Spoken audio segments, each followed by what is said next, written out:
तो it was plan के offline में होगा। नहीं, ऑफलाइन ही प्लान किया था, लेकिन because of pandemic you have to convert it to the online. या तो प्रैक्टिकल एक्चुअली डॉक्टर काकरू होता ये है कि जब आप प्रैक्टिकल का कुछ डिजाइन करते हैं ना, तो that needs your laboratory facilities that must be available. You are 100% right. और दूसरा इसमें क्या हुआ कि इसमें जो चूंकि we have focused on the government schools only in the district and it will be Gautam Buddha Nagar in this. So this district has given between 5th to 8th class teachers, but they are all science teachers. Okay.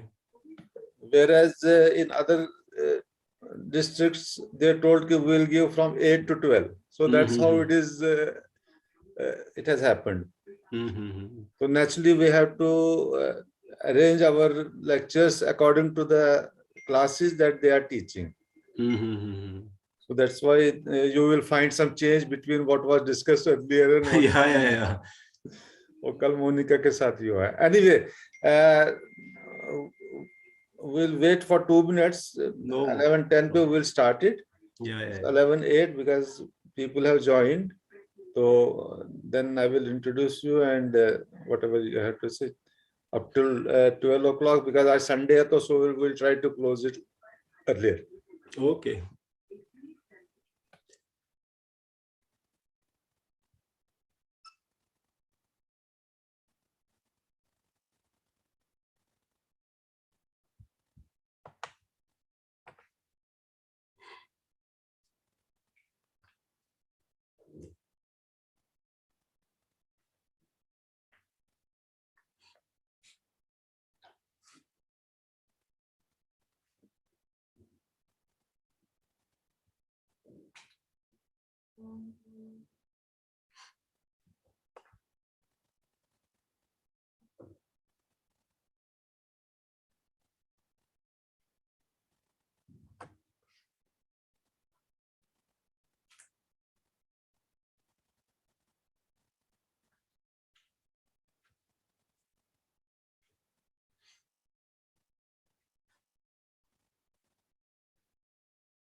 Start कर दीजिए, 11:10 हो गया।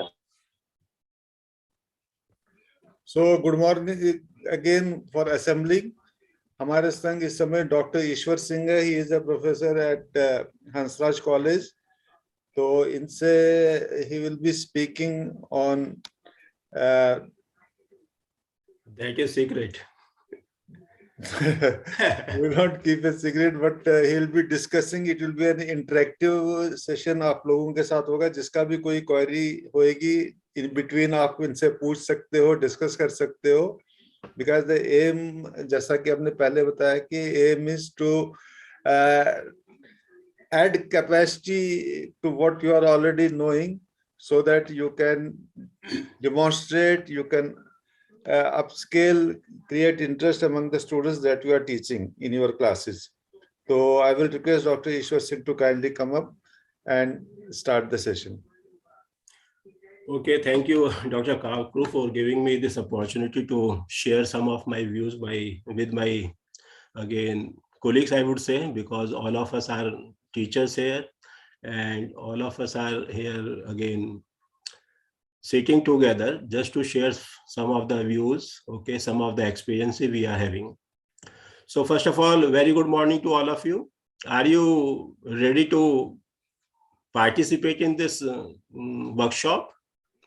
Yes, sir. Yes, Yes, sir. Yes, sir. Thank you very much. Thank you.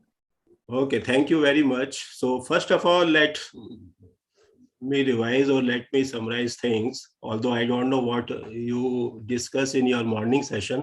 So somebody can tell me what, was the They discussed about how to find sugars in the carbohydrates in food items. Okay. But one thing is there, all these schools have science kits, which are basic science kits. So they don't have the facilities or reagents and other things, because they are for the higher classes. Government schools की बात कर रहा हूँ. Okay. Public schools में तो है ही है. Mm-hmm. So whatever we are trying to discuss here is कि जो ये classroom में easily demonstrate कर सकते हैं बच्चों को. Okay. सो फ्रेंड्स, जो आज मैं आप लोगों के साथ डिस्कस करने जा रहा हूँ वो कोई ज़्यादा चीज़ नहीं है, कोई ऐसी नहीं है कि आपको जानते नहीं है, because this is a capacity building again workshop. So whatever things I am going to share with you, that is again not from any typical book or some journal or some paper. Whatever I'm going to discuss with you or share with you, that is totally my own experience, which I have gathered again over a long period of my teaching learning. And I am having 22 years of the teaching to the undergraduate students. So whatever again things I have learned from the students and again my teachers, so whatever that thing is there, so I am going to discuss with you. So first of all, let me tell you, this is not going to be a monologue. So I want all of you to be the participative, or I want this workshop to be the as again much as possible, that it must be interactive.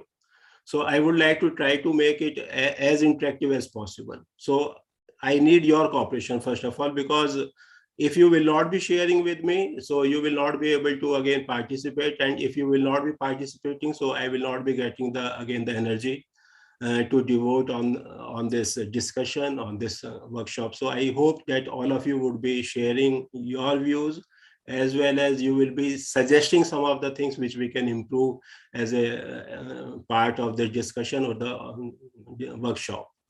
So what I was told in beginning when we were discussing, or when we were planning about this workshop, that we are going to conduct a workshop for designing some practical exercise. So initially, again, we took into consideration the various again levels of the school teaching, that is starting from the primary, middle, and up to the higher secondary or the higher secondary school again teaching learning process. So today, as a part of this workshop, as I have told, I have been told that this is the group that is again dealing with the teaching, or the teaching the middle schools, or the middle school teaching. Most of the teachers are involved. Am I right? Yes, yes. So first of all, let me share one of the again my just I am opening one file, that is a Word file, and hope all of you are able to see this again file. Is it visible to all of you? Yes, sir. Thank you. Okay, so because if you want to have a good conversation, so always there must be some again connection. So at this moment, since I am the speaker and I don't know who are the participants or who is the audience, so let me have some again a channel open. Let me open this channel. So let me have from your side, can anybody summarize your group? Because you already having a 1-day experience now, and now we are entering in the mid of this workshop. So almost half of the time has been passed. So because I am new to you, but you all, means I am able to see here almost 37 participants are there. So you must be now having a bit of again introduction. I would say that you must be familiar, you must have familiarized with amongst yourself. So would anybody take an initiative? Would anybody volunteer to introduce this group to me? Anyone? Yeah. Good morning, sir. Sir, please, first of all, you again introduce yourself so that I may know your name and yes. Yeah. Good morning, sir. My name is Dr. Arjun Chatterjee. I am a science and biology teacher from Bal Bharati Public School, Indraprasth Yojana. And there are many schools here. Some of them are private schools and public schools, and there are many government schools as well. And this is a CBSE workshop which we are doing on science. And the aim and the objective is teaching our students easy, simple experiments which can be carried out with simple infrastructure during these problematic times. And so far, the workshop has been very useful by giving us ideas and other kind of stimulus of how we can use simple infrastructure, use simple methodology to engage our students in science so that their thirst for knowledge and their interest in science awakens. And it's been very useful so far, and I hope that it keeps on happening. So that's what our aim of this group is, or the workshop is, so that the students can get more interest in science by using simple techniques, simple experiments, which can be carried on under these troubling times as well. Thank you, sir. Okay, thank you very much, Dr. Chatterjee, for introducing your group. So let me start this again discussion, this again workshop. And as a part of this workshop, I'm going to discuss a very basic again exercise. And the exercise is related to the designing of a practical exercise. Because we all are the student of the science here, and as you know, as we all know, that science, the practical aspect, practical exercises, practical experiments, or the experiments I would say, these are the integral part of the science teaching and learning. So always you will find that there is a requirement, there is always need to design a good practical exercise. So keeping that into aspect, that into consideration, I have designed this again interaction, this discussion. And as a part of this discussion, I am going to again discuss as a part of this again whole exercise.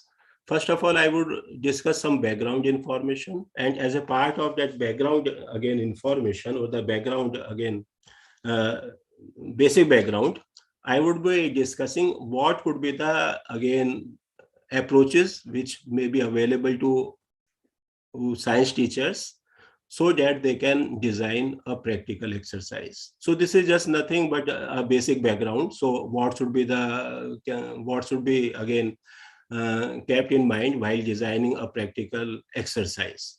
And after discussing this background, then we will be taking a small practice session also. And as a part of this practice session, what I am going to do, I will assign you a small task, and the small task, as a part of that small task, I will be giving you an exercise already that has been designed for some other group. But what we are going to do in that, as a part of that practice session, we will be converting that practical exercise for our middle class students, for our middle classes. So hope things are clear to all of you at this moment.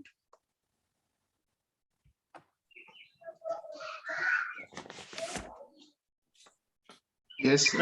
I always need some again stimulus. If you will not again tell me, or if you will not give me okay, then I will not be able to move, because this is the discussion. Just believe that you are sitting in front of me and I am raising some questions, I am raising some query. So because this is again a interaction, this is not the student and the teacher interaction. We all are colleagues here. So please feel free to again share your views, share your again opinion, so that I also get again some enrichment. And also because when you will be sharing some of the comments or some of the views, so I would also be getting benefited from your again experiences, as well as your again information you would be having. So is it clear now? Aim is clear to all of you? Yes. Yes, sir. Thank you. Yes. Okay, very good for giving this again response. So let me again start this again exercise. And before starting this exercise, that is the background information about the designing a practical exercise, I would like to ask you people very again normal and very genuine thing I would like to ask from you. And I am asking this thing in a form of the survey. So for 2 minutes or the 5 minutes, I am going to again conduct a survey of this group. because now I am having around 43 participants here. So let's start with a small survey, that is a sort of exercise. Are you ready for this exercise? Sure. Yes, sir. Thank you. And the exercise is very simple, because I am going to ask you 2 questions. And those 2 questions are very much interrelated. And the first question is, are you attending this workshop by some compulsion or by some choice? 2 questions are there. I have just again clubbed all those statements in a single sentence. So 2 questions I am raising. First of all, I would like to know from again 44 participants which are again here at this moment, are they attending this workshop by choice? If yes, please again give me some again response or reply through chat. Sir, I was informed about this workshop by my school, but I'm very passionate about life science, and that's why I'm attending by choice, because Okay. I'm very interested in this life science subjects. Okay, so you are by choice. Yes, I was informed by my school, no doubt, but I'm very, very interested in biology and life science, and I want to make myself a better teacher if possible. I was a scientist before this, so I'm definitely here by choice. Okay, what about others? Myself is Priyanka Kaushik from Government Composite School from Nagar Kshetra, Ghaziabad. Basically, I'm not a science teacher, but I'm interested, so I join it. Okay, so by compulsion, I would say, huh? Nothing is problem. This is compulsion. One free person had to sharing. join this meeting from our school, so I have joined. Anybody Okay, else? Yeah, yeah, please. Yes, good morning, sir. Good morning, everyone. I'm Mujaswini Kaushik from Loni, Ghaziabad, and I'm a postgraduate from zoology, MSc zoology. और हालांकि ये जो workshop है अभी बच्चों से related जो हम लोग क्लास में पढ़ाते हैं वहां तक अभी कहना चाहिए कि हमारे बच्चों के लेवल से थोड़ा सा ऊपर है, लेकिन हाँ डेफिनेटली ये है कि जो हम लोगों ने पढ़ा था जो पोस्ट ग्रेजुएशन में, वो चीजें इस वर्कशॉप के थ्रू थोड़ा थोड़ा रिवाइज हो रही हैं, और मैं चाहूंगी कि कुछ ऐसा भी हमें जरूर बताएं जो जाकर हम अपनी क्लासेस में अपने बच्चों को दे सकें. Thank you sir. Okay, good. Anybody else? Good morning, sir. This is Shobna here. Earlier, when I got the information about this workshop, so it seems a compulsory. Frankly saying, I'm not, because it is on Saturday, Sunday, and Monday, so not so happy. But after the first session, I am stimulated to attend the second one also on Sunday. Actually, Karu sir has yesterday informed कि आप एक भी workshop करते हो certificate, 2 workshops करते हो तो certificate मिल जाता है. But I am motivated for the second session, so that's why I've joined. So earlier it was compulsory, but now I'm my wish. As my wish, I'm attending this. Thank you, sir. Okay, thank you very much. Anybody else would like to say anything?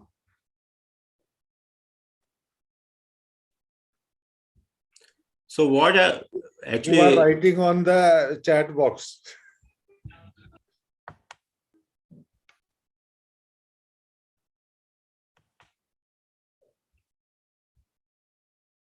Okay, I'm not actually able to see on the chat box. Anyway, so what I'm trying to say here through this again interaction in the form of the survey, that although we are here already learned again teachers, and all of us have again a fixed motive also to gain from this workshop, but still in this group all are not motivated equally.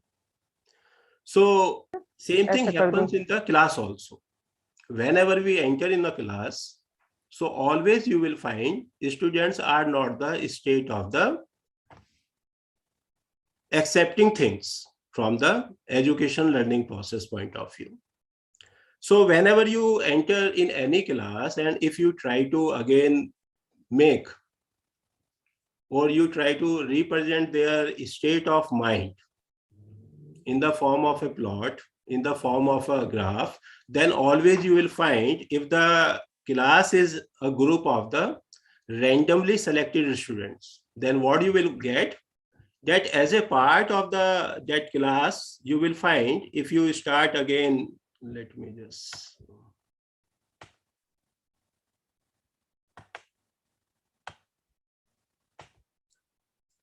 So you will be able to see the pattern of the entire class in the form of a graph. I hope if you again have seen this graph, so it will remind you of your again college days. So can anybody tell me what type of graph again is it? Yes, sure. It's a bell-shaped graph. So this is the again very famous again graph, and we call it bell-shaped graph. And this particular graph is based on the normal distribution pattern. So if you have collected anything, if you have a group of the students, or if you have a group of again some people or anything, this is again applicable to all kind of sciences. So here also in a class of students also, the same thing happens.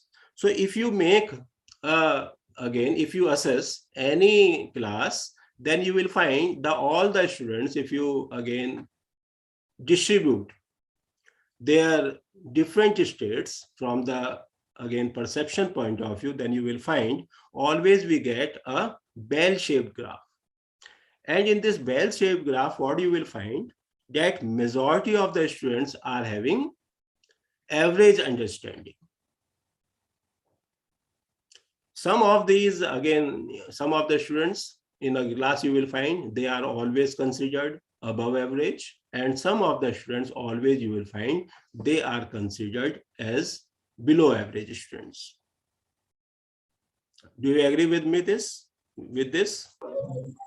Yes, sir. Yes, absolutely. Yes, So sir. this is nothing but this is the fact, and this has been again proved again on the basis of the various type of studies which have been conducted by different educationists. So this is a normal trend which we get. Again, as I said, this particular graph is based on the one condition, when you have a aggregation, you have a class of students who have been, or which has been again created on the basis of the random aggregation of the students. So always you will find such type of pattern is observed. But if you have a selective class where students have been again selected on the basis of some again specific criteria, say understanding or their intelligence, then you will find this graph may shift toward either left side or the right side. So we will be getting a skewed graph also.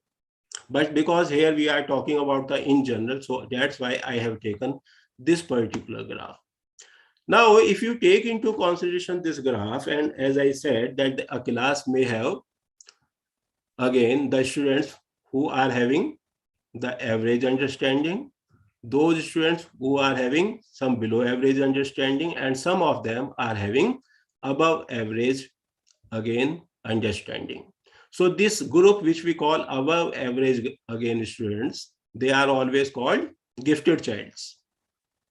But majority of the students in a class you will find they are not gifted, but they are having a common or average understanding. And similarly, just like again gifted childs, we will be again having always in a class few students which are always having below average understanding. So always you need to devise some strategy so that you can have again upgradation of again or of the understanding of such students also.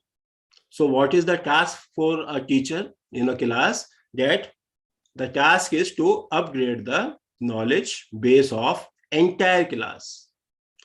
Now, while taking class, again, you must have again observed, and I have also observed over a period of again 22 years, that we teachers generally again fails to cater in the requirement of entire class. Generally, आप लोगों ने भी देखा होगा, कभी आपने सोचा है, कभी देखा होगा हम लोगों ने, जो हमारे अक्सर जब हमारे पास लिमिटेशंस होती हैं, उन लिमिटेशंस के कारण क्या होता है, instead of catering the requirements or the need of entire class, we starts again solving or satisfying only a particular group of students. Either we will be focusing on the below average students, or we would be serving the demands or the requirements of the average class. And in some cases, you will find again, we start serving the requirements of the gifted childs.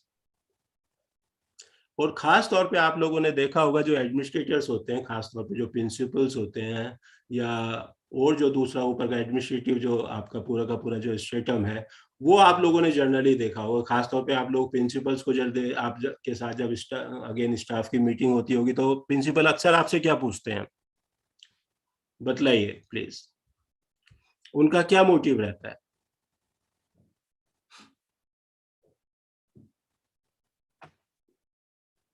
Yeah, Dr. Chatterjee? Yes, sir. The principal always asks us that they make sure that the students are understanding. They want the average students to also understand. So they many times ask us, how's the class going? How the syllabus is going? And is everybody understanding? Because the gifted children obviously will take initiative and they'll understand. But she also makes sure that the average and below average students also understand well. And she always encourages us to take extra classes with the below average students so that they can keep up with the rest. So this principal, our principal is very considerate about all different levels of students, and she wants all of them to move forward simultaneously. Yeah, you are good, or you are again lucky enough that you have got such a again good principal. But I again a bit disagree with your opinion about the view of the principals. I'm just telling my personal experience. So you know a lot I'm more. talking about the in general. Yes, sir. अच्छा, आप लोग बताइए generally, although आप लोग middle classes के वो हैं, पर क्योंकि पूरा का पूरा स्कूल तो एक सिस्टम रहता ही है, जो टीचर्स 10th को या 11th को या 12th को डील करते हैं, उन्हों के लिए या मिडिल क्लासेस में भी आप लोगों को जब क्लास में आप लोगों की जब डिस्कशन होता है, ग्रुप डिस्कशन होता है, रिजल्ट को डिस्कशन होता है, तो उसमें क्या किस चीज पे मेन फोकस रहता है? या टीचर या प्रिंसिपल जो एडमिनिस्ट्रेशन होता है, उन किन टीचर्स को रिवॉर्ड करने की कोशिश करता है? सर, जो टीचर्स का रिजल्ट बेटर होता है, they got What do you mean by reward. better? This Better is the means the highest percentage. Yeah, exactly. Of course, Same marks. thing I wanted to know. So हमेशा जो focus रहता है, जो हमारा जो administration जो होता है, या जो हमारे ऊपर जो हमारे बॉस कह लीजिए, जो हमारे या जो एडमिनिस्ट्रेटिव ऑफिसर्स होते हैं, उन्हों का हमेशा फोकस ये रहता है, भाई आप ये बताइए कि आप लोगों ने कितने टॉपर्स प्रोड्यूस किए, यही रहता है ना? Yes sir, almost. भाई आपने कितने टॉपर्स आए, आपके कितने डिस्ट्रिक्ट टॉपर्स आपके इस बार रिजल्ट से आए, तभी आपका माना जाएगा. Yes, the caliber of teachers judged by the score his class produces. So is it the right approach? When you know already the constitution of a class, where you will find only a very few students are there which have the capability to perform better, then can you expect from the class of a 40 or the 50 student that all that again the students you would be able to make toppers? क्या ऐसा possible है? क्या सभी को आप toppers बना सकते हो? No, sir. We can make the average students score better, but we can't make everybody into toppers. So what should be the right approach? So our classes should cater to the average student, and we should try to basically make sure that their concepts are clear and they can score better. Yeah, very good. I'm disagree with Arjun sir. Okay. Our approach should be कि all the students should be on same page. As we are belonging to the same school, so our administration also say कि आप average बच्चा तो अपने आप पढ़ जाएगा, but you have to cater the 40th child. जो 40th child है उसको पढ़ाना एक टीचर का स्किल है. How you are going to do that?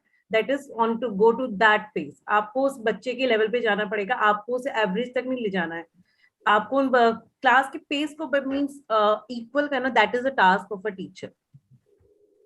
पूरी क्लास एक सेम पेस पे है. इस बेल जार को एक स्ट्रेट जार ग्राफ करने के लिए वी हैव टू मेक, कोई एक टीचर का टास्क है during this education system. That is my view. May be others have another opinion, but this is from my side. No, I agree with you, ma'am. So our task should be, our aim should be to increase the overall understanding of the entire class. हमें केवल ये below average और above average को cater नहीं करना है, हमें overall जो क्लास है उसको हमें अपग्रेड करना है। एंड दैट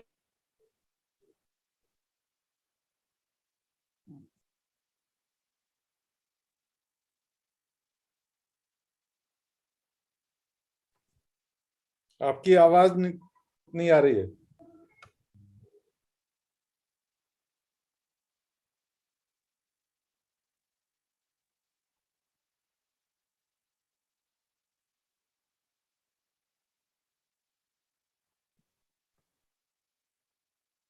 ईश्वर सिंह जी, आपकी आवाज चली गई, अब दोबारा ज्वाइन कीजिए please.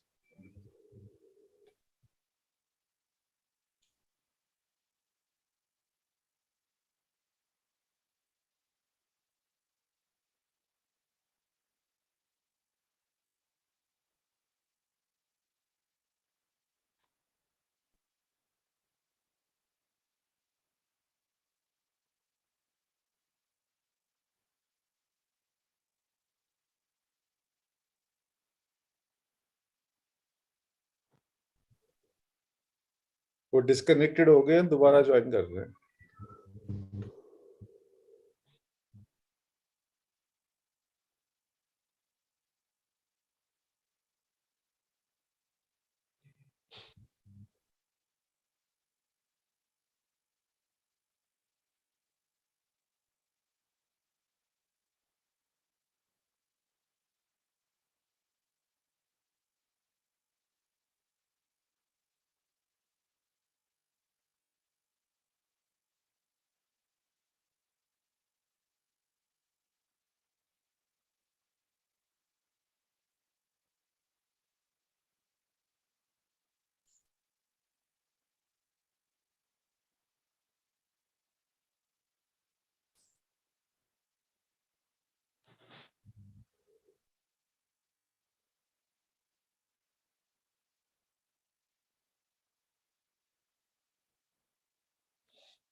Doctor Ishwar Singh is joining right away.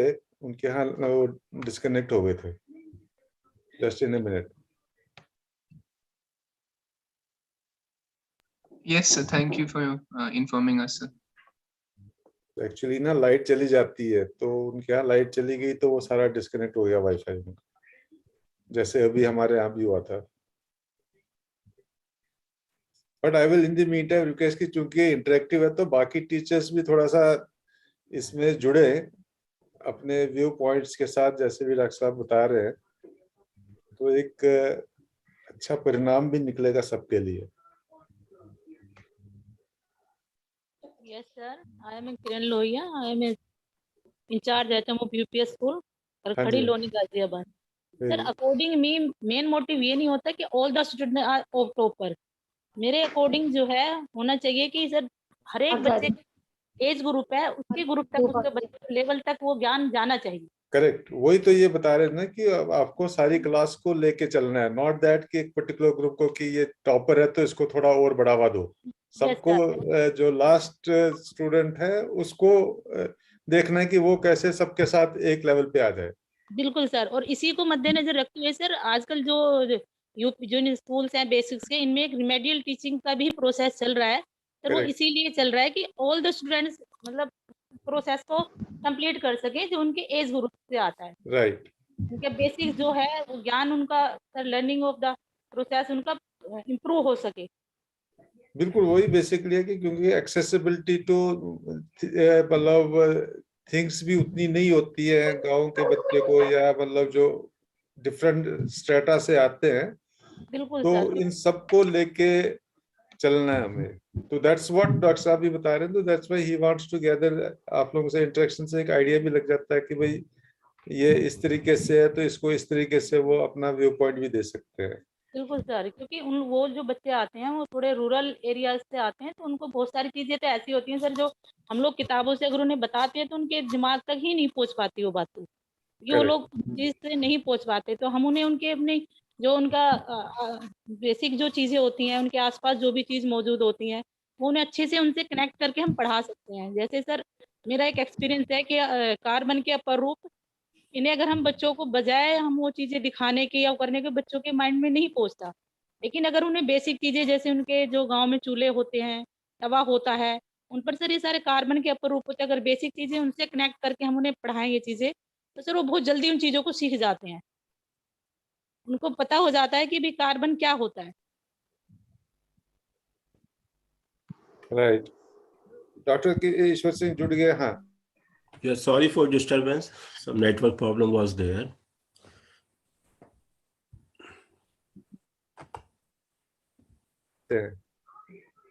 तारा जोशी जी, आप कुछ बताना चाहते हैं? तो इनका ये जनरल व्यू था, आपने सुना ही होगा कि रूरल सेटअप में भी स्कूल्स हैं, बच्चे उनके भी, तो उनको भी लोकली अवेलेबल जो भी चीजें उनके घर पे है, कार्बन है, कोयला है, ये उस तरीके से भी दे वांट टू डिमॉन्स्ट्रेट, और उनको बताते हैं कि भाई इस तरीके से आप इसको पहचान सकते हो। Doctor Ishwar Singh, carry on. Yeah. Let me share again. Please allow me to share my screen, Dr. Kakru. You are allowed, sir. Okay, thank you.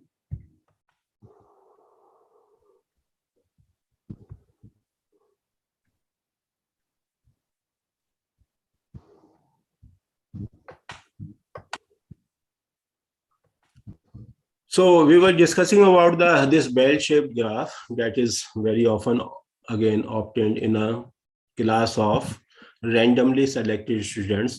तो आप लोगों ने इसमें देखा कि ज्यादातर जो बच्चे होते हैं वो एवरेज अगेन अंडरस्टैंडिंग के होते हैं। कुछ जो बच्चे होते हैं वो गिफ्टेड चाइल्ड्स होते हैं, उनकी जो हमेशा जो अंडरस्टैंडिंग लेवल होता है डेट इज ऑलवेज हायर। और हमेशा कुछ जो होते हैं वो ऐसे बच्चे होंगे जो बिलो एवरेज कंसिडर किए जाएंगे। तो एक जो आइडियल टीचर है उसका जो टास्क होना चाहिए वो ये होना चाहिए कि ओवरऑल किस तरह से वो अपनी क्लास की परफॉर्मेंस को सुधारे, ना कि ये कि कितने नंबर ऑफ उसने टॉपर्स प्रोड्यूस किए हैं या कितने नंबर ऑफ उसने डफर्स को निकाला है क्लास से। हमेशा पूरी की पूरी क्लास जो है वो उसकी परफॉर्मेंस इंक्रीज होनी चाहिए, और उसको इंक्रीज को हमें देखने का जो सबसे अच्छा तरीका है वो है कि आपने over the period of time और over a gap of the time, जो आपने का पूरा जो टीचिंग का जो गैप है, जो पूरी ड्यूरेशन है, उसमें आपने एक क्लास का जो क्लास एवरेज है उसको कितना इम्प्रूव किया। तभी जो है हम ओवरऑल जो क्लास है उसकी परफॉर्मेंस को एक अच्छे ढंग से जज कर पाएंगे। Do you agree with me with this again my opinion or statement? Yes sir, I agree with you sir. तो यदि हम ये केवल ये कह रहे हैं कि हमने अपनी क्लास में 3 बच्चों को हमने टॉपर बना दिया और बाकी जो क्लास थी उसका जो है हमारा कोई परफॉर्मेंस था नहीं, उनको हमने छोड़ दिया ऐसे कैसे, तो हमने क्या सोसाइटी के लिए क्या हमने कंट्रीब्यूट किया? हमने तो जो ऑलरेडी जो अबव एवरेज थे, यदि हमने उनको वैसे ही छोड़ दिया होता तो वो अपने आप ही बन जाते। इसी तरह से यदि हमने बिलो एवरेज को बिल्कुल कंसिडर नहीं किया तो हमने तो सोसाइटी का जो एक पूरा मार्जिनाइज जो सेक्शन है उसको बिल्कुल छोड़ दिया, तो वो तो कभी अपने जो हमारा जो स्ट्रीम है, जो नॉर्मल स्ट्रीम है, उसमें कभी वो बच्चे एंटर ही नहीं कर पाएंगे। तो हमारा जो ओवरऑल जो सोशल बेस है वो तो ऐसा कैसा ही रह गया। वो जो एवरेज है यदि हमने उसको भी मोटिवेट नहीं किया तो या तो वो जो उसके अंदर जो एक कैपेबिलिटी थी to enter in the group of this above average, और या दूसरा यदि बढ़ने का, तो उसको भी हम कैटर नहीं कर पाएंगे क्योंकि हम उसमें भी फेल हो गए। तो एवरेज थे वो एवरेज ही रह जाएंगे, या हो सकता है कि वो उनको हमने ठीक ढंग से टैकल नहीं किया, हैंडल नहीं किया, तो उनकी शिफ्टिंग फिर से दूसरे वाले थर्ड ग्रुप में हो जाए जो बिलो एवरेज हो जाए। तो इन चीजों को हमें हमेशा ध्यान रखना चाहिए जब हम क्लास में अपना जो पूरा का पूरा जो लेक्चर तैयार करते हैं। जो मेथोडोलॉजी हमें अडॉप्ट करनी है वो हमें पूरी की पूरी क्लास को ध्यान में रखकर हमेशा डिजाइन करना चाहिए जो अपने लेक्चर्स हम प्रिपेयर करते हैं। Although this task is again very tedious task, and it again requires lot of again energy, lot of thinking, lot of creativity, and that's why we always remember only those teachers। यदि आप भी, क्योंकि आप भी एक students रहे हैं, जो भी कोई टीचर है वो कभी ना कभी एक स्टूडेंट की लाइफ से पास हुआ है। क्या आप मुझे बताएंगे कि आप अपनी यदि लाइफ के पीछे चले जाएं, जब आप स्टूडेंट थे, starting from the very beginning, primary से लेके up to the again higher education, आप किन टीचर्स को अच्छे ढंग से जानते हैं? कौन आपके दिमाग में अभी तक छाए हुए हैं? सोचिए जरा। Sir my math teachers and my science teacher. क्या स्पेशलिटी थी मैम उनकी? साइंस टीचर जो थे हमारे, वो कभी भी उन्होंने हमें मतलब बुक से नहीं बल्कि प्रैक्टिकली हर चीजों को दिखाकर वो हमको शो करके वो चीज कराते थे, और उन्हीं चीजों को फिर घर पे जाके करने के लिए बोलते थे। बताते थे हमें कि अपने आसपास अपने घर में देखिए ये चीजें आपके लोकेलिटी में क्या है। वो लोकेलिटी से सर हम उन चीजों को, तो हम उनकी जो भी चीजें हैं हम कभी भूल नहीं पाए। मैथ टीचर जो होते थे वो हमें कभी भी मतलब कैलकुलेशन हुई या वो चीजें हुई, उनको भी वो हमें जो भी लोकेलिटी में चीजें होती थी उन्हीं से कराते थे। जैसे हम लोग कई बार वो हम लोग को ग्राउंड में ले जाते थे तो मल्टीप्लाई कराते थे, तो कंकड़ उठवा दिए, पत्ते उठवा दिए सर, इस तरह से तो वो एक्टिविटीज जो कराते थे तो हम लोगों को बहुत अभी तक भी याद है वो। सर तो एज ए मैम यदि टीचर आप, मैं वेरी गुड, अप्लाई करती हूँ अपने स्कूल में। anybody else would like to again give some opinion, some experiences would like to share you? So I think teachers who have a big impact on our learning, or they had a different style which basically enhanced our learning, or we found it interesting, we tend to remember them because they made us learn more, made us better learners. They made us more interested, more stimulated in the class. So like my colleague was saying, any teacher who uses a different style or makes us more interested, gives us more stimulating thought processes, we tend to remember them, in my opinion. Yeah, that is the thing I would like to again stress. So you have to devise some again technique, some methodology, so that although you are doing some normal things, but somehow you are able to create again a good impression in the mind of your students, or that is the basic art. तो हमेशा ये आप लोगों को भी सिखाया जाता है और हमें भी सिखाया गया है हमेशा, क्योंकि आप लोगों ने तो बीएड किया है और प्रॉपर बीएड में देखा जाएगा, बीएड को जो एजुकेशन है उसको हम ये नहीं कहते it is a science, it is also an art, also it is art as well as a science. तो जब आर्ट है तो आर्ट में आपको इस तरह से अपने आप को बिहेव करना है, इस तरह से आपको अपने आप को एक्सप्रेस करना है, सो दैट द जो आपका ऑडियंस है, जो आपके स्टूडेंट्स है, वो आपकी व्यूअर्स है, आपके ऑडियंस है, कि आपका जो परफॉर्मेंस है उन्हों के दिमाग में कुछ ना कुछ इम्पैक्ट छोड़ जाए, और वो इम्पैक्ट जब आप छोड़ने में सक्सेसफुल हो जाएंगे तो आपके बारे में, उस स्टूडेंट के बारे में जो पिक्चर है वो हमेशा थ्रू आउट लाइफ रहेगी। जैसे कि आपके दिमाग में, मेरे दिमाग में हमेशा कोई ना कोई एक बेस्ट टीचर अभी भी जमा हुआ है, बना हुआ है। Clear? Yes, sir. Thank you. Yes. So now, as I have again shared this bell-shaped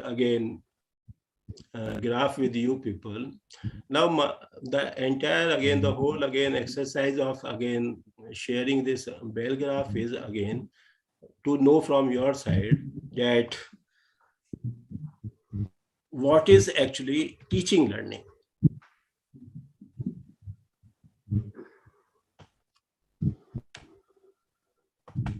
So I would like to know from your side, anybody can define, or can anybody define a teaching learning? Yes sir. Sir Yes. According me teaching learning एक वो process है कि जो teacher बच्चे को देता है और बच्चा उसे वापस अप्लाई करके लाइफ में अप्लाई करके रिस्पॉन्स देता है। यदि हमारी टीचिंग का बच्चे में कोई रिस्पॉन्स ही नहीं हुआ या बच्चा को वो चीज के गेन नहीं, उसे समझ ही नहीं आई, तो according me not a teaching learning. Okay, anybody else?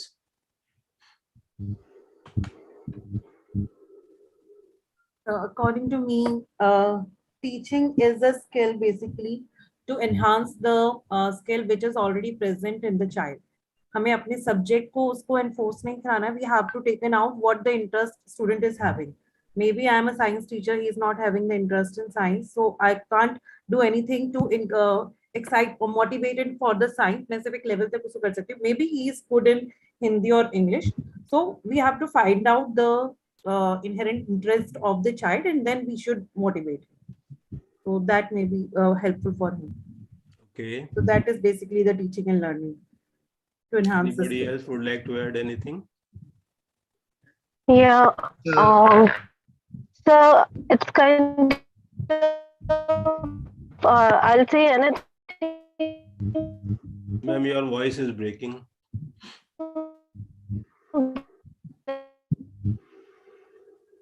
That brings a change in behavior. So basically, learning is any change in the behavior. Am I audible?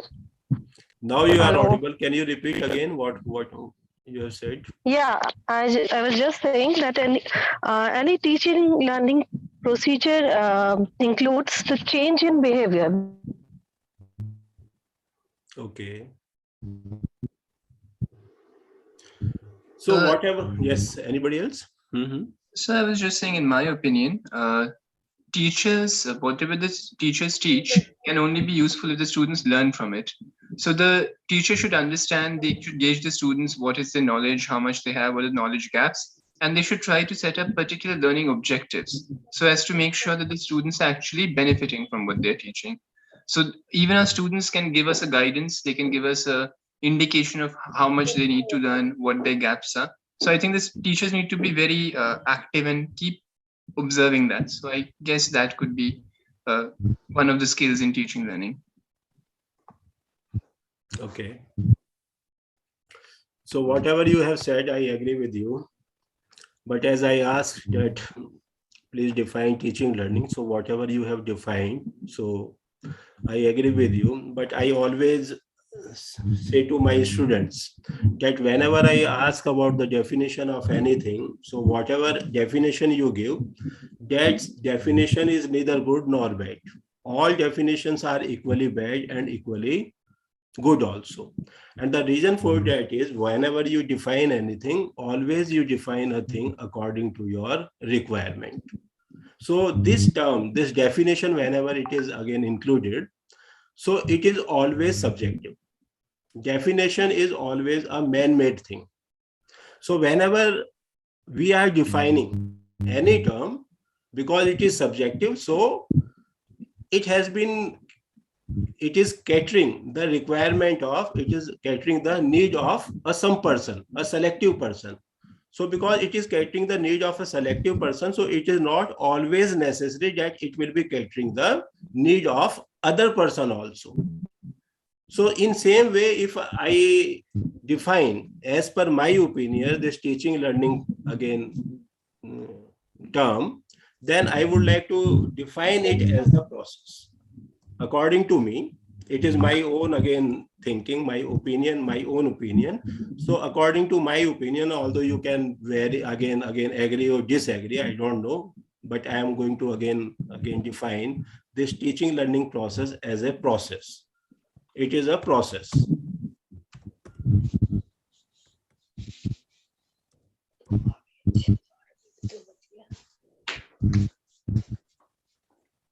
So it is a process that takes place between. इसको खोलने के लिए जैसे कोई answer देना हो तो कैसे खोलते हैं भी बता देना आके.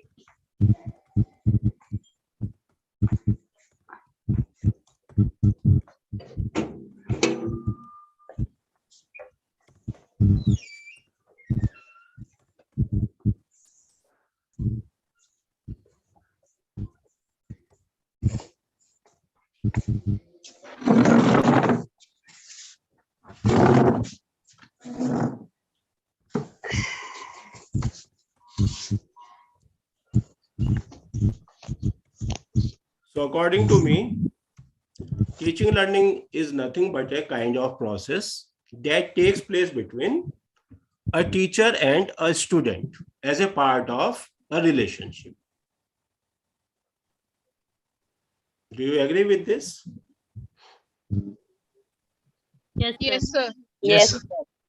Means we are having nothing but, since we are sharing a common class where you are having a group of say 40 or 50 students and you are one of again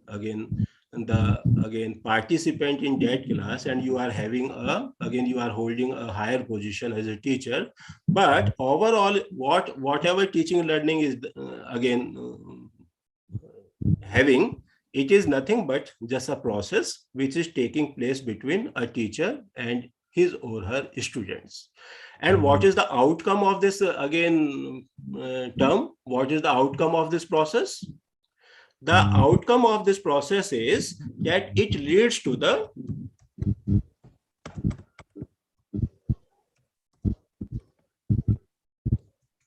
development of the ability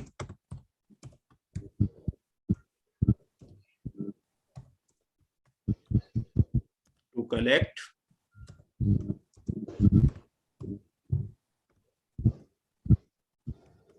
analyze, and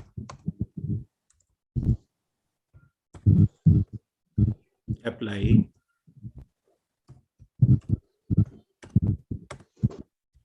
information. So as a result of this process, students are able to develop the capability or ability to collect, analyze, and apply information. So this is my, again, thinking. This is my opinion about the teaching learning, that this teaching learning is nothing but a process, and that process takes place as a part of the relationship. And the main objective of that process or that relationship is to develop the ability to collect, analyze, and apply information. So do you agree with this? Sir हम इसे hello sir, Yeah. मैं Renu Sharma sir, हम इसे tripolar process भी कह सकते हैं जी, हम इसे ट्राइपोलर प्रोसेस भी कह सकते हैं, जिसमें टीचर, स्टूडेंट और कंटेंट का एक कनेक्शन होता है। टीचर, स्टूडेंट और कंटेंट का एक कनेक्शन होता है सर। टीचर जो पढ़ाएगा वो इतने हाई लेवल का नहीं पढ़ाएगा कि बच्चा अगर 6th क्लास का है तो उसका वो जो कंटेंट है वो भी उसी लेवल का होता है। तो बच्चा के और मतलब सरलता से तो उसे पढ़ाना ही है, जिससे वो बच्चे को जो साइंस की लैंग्वेज होती है बहुत टिपिकल होती है, बच्चा उसको थोड़ा अवॉइड करता है। और हम चाहते हैं कि बच्चा जो उसको सीखे, उसको सिंपल लैंग्वेज में सीखे। तो हम जितनी सरलता से बताएंगे और हम उतना ही बच्चे के मानसिक स्तर तक पहुंच पाएंगे। और एक टीचर को ज्यादा अपने आप को शो ऑफ नहीं करना है कि मेरे को नॉलेज कितनी है, मुझे ये देखना है कि मैं बच्चे के मानसिक स्तर तक किस तरह से पहुंच रही हूँ।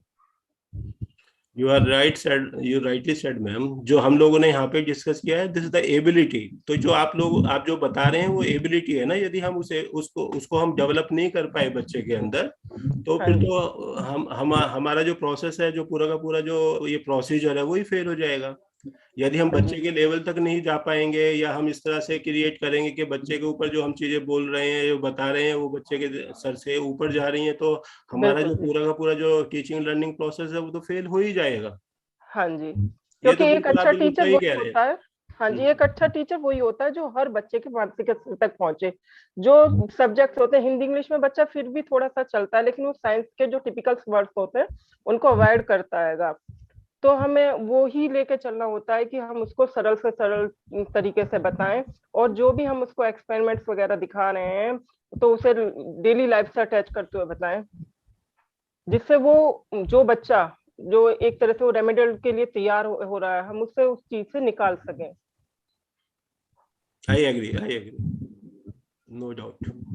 So basically, yeah, anybody else would like to say anything?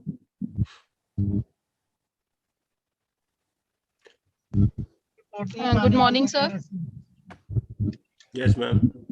Sir, basically the thing is कि जो the objectives framed by the teacher should be according to the level of the students in the class.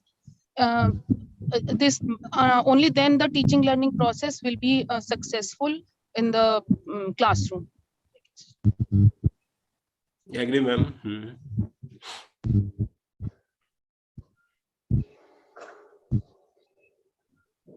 तो जो मैंने आप लोगों को बताया है, जो बताने की कोशिश की है, do you agree with this again definition that teaching learning is simply a process that takes place between a student and a student.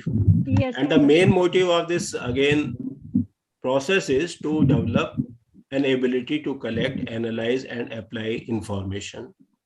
अब यदि आप उस इंफॉर्मेशन को, उस एबिलिटी को डेवलप नहीं कर पाते किसी ना किसी लिमिटेशन के कारण, so you can not be considered a good teacher. क्योंकि टीचर अल्टीमेटली पूरी की पूरी क्लास को कंट्रोल करने वाला यहाँ पर वो प्राइमरी फैक्टर है। यदि टीचर अपनी क्लास में ठीक ढंग से यदि एनवायरनमेंट क्रिएट नहीं कर पाता बच्चों के बीच में, इधर बिकॉज ऑफ द अगेन जो मीडियम का गैप है या फैसिलिटीज का गैप है या कोई दूसरी लिमिटेशंस है, so the honours of all those again things would lie on the teacher. Teacher की प्रॉब्लम है, टीचर के पास लिमिटेशंस है तो ठीक है, बच्चे के पास लिमिटेशंस है तो उसको पता है, तो उसको अकॉर्डिंगली अपनी क्लास में इस तरह से एटमॉस्फेयर क्रिएट करना पड़ेगा कि जो अल्टीमेट एम है टीचिंग लर्निंग का वो ज्यादा से ज्यादा हद तक पूरा का पूरा हो जाए। So important keywords of this definition is one, that teaching learning is a process, and another is that this teaching learning is the outcome of a relationship. ये दो important उसके अगेन मेरे हिसाब से कीवर्ड बनते हैं, और भी बनेंगे जैसे एबिलिटी है, but for the time being I would like to focus on these two again keywords. First is important thing about the teaching learning is that this teaching learning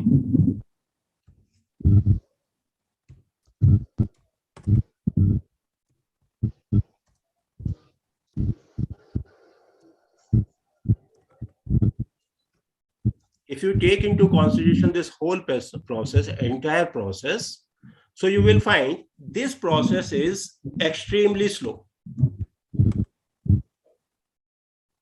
Although it is slow, but it is always steady, continuous.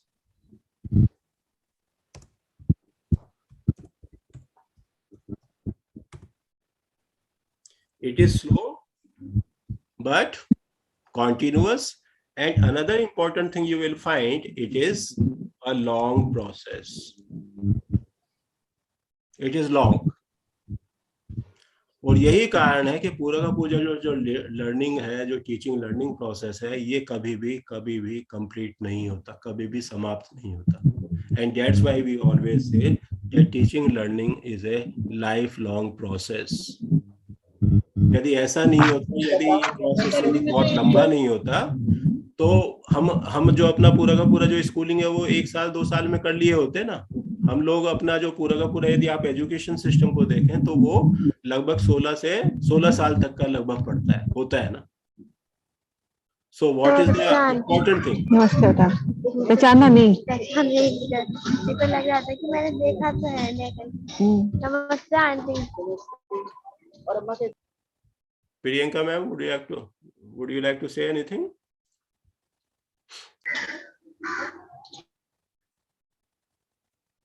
Priyanka Kaushik ji. I understand well whatever you teach us about teaching learning process. Well understand. So I was basically we try to develop the abilities of students, of each and every student of the class. Either way they are below average or average. We try to make their level up. Thank you, sir. So basically, teaching learning is a process, and this process is slow but continuous, and it is a long process. That thing you will have to take into consideration. तो क्योंकि slow और continuous और long है, तो इसलिए हम लोगों ने पूरा का पूरा जो एंटायर एजुकेशन का जो सिस्टम है उसको हमने डिफरेंट फेजेस में डिवाइड किया हुआ है। तो प्राइमरी लेवल है, मिडिल लेवल है और हाई लेवल है। तो यही कारण है कि पूरा का पूरा प्रोसेस को हमने इस तरह से डिफाइन किया है, इस तरह से डिवाइड किया है कि हर स्टेज के हमने कुछ पैरामीटर्स फिक्स किए हुए हैं कि इस पर्टिकुलर स्टेज तक एक बच्चे के अंदर ये सारी कैपेबिलिटीज डेवलप हो जानी चाहिए। दूसरे स्टेज पे जैसे ही वो क्रॉस करेगा तो हमने फिर दूसरे टारगेट्स बनाए हुए हैं, और ultimately we are having the target, that is the target at the highest level, जिसको हम हायर एजुकेशन कहते हैं। और वहां पर we expect that now the student would be capable enough to take decisions. So this is the important again characteristic feature of the process that we call teaching learning process. Now another important characteristic feature of this teaching learning is that it is a kind of relationship.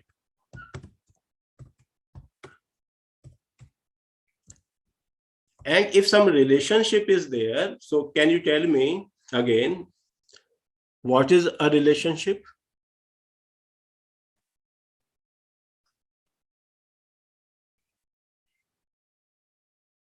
What is a relationship?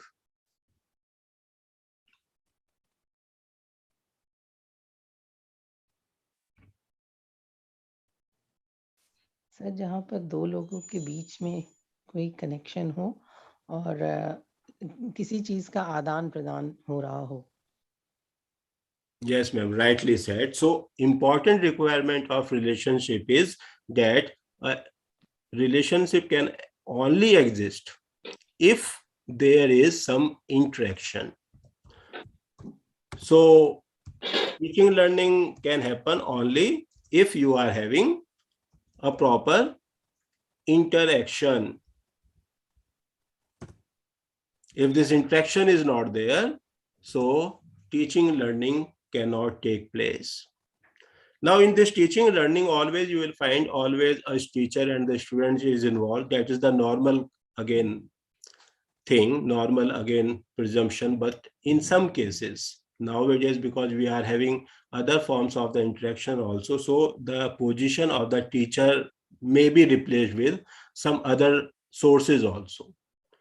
But in normal cases, you will find during teaching learning process, always the relationship is there, and in this relationship always two or more individuals are involved, and these are simply two human beings, a teacher and a student. So unless you are having a proper interaction between these two, the teaching learning process can never happen. तो इसलिए हमेशा कहते हैं कि class में जितना आप ज्यादा से ज्यादा अपने बच्चों के साथ इंटरेक्ट करेंगे, उतना सबसे अच्छा आपका जो इम्पैक्ट पड़ेगा, बच्चा उतना ज्यादा से ज्यादा लर्न करेगा. Now, in order to understand this again importance of this interaction again, or the relationship, I would like to again involve, or I would like to take into again consideration one important theory of the psychology.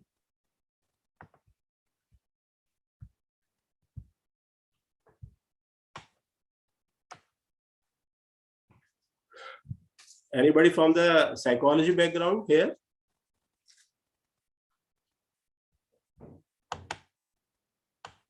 Although आप लोगों ने सभी ने child psychology पढ़ी होगी अपने education का, जब आप लोग बीएड कर रहे होंगे, तो साइकोलॉजी में अगेन यदि आप ह्यूमन इंटरेक्शन को लें,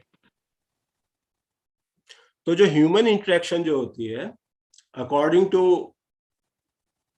psychology, it is always taking place between two human beings. Whenever again two individuals are interacting, then always you will find interaction takes place in many ways, and it depends upon the overall personality of the individuals who are involved in the interaction. तो एक theory है psychology में जिसको हम कहते हैं transactional analysis, that was given by a great again psychologist, Berne again is the name, and according to him each one of us, जो इतने भी सारे के सारे ह्यूमन बीइंग्स हैं, इन्हों के अंदर अगेन हम सबके अंदर देयर आर 3 levels ऑफ और 3 types of personalities are there, और 3 ईगो स्टेट्स होती हैं हमारी.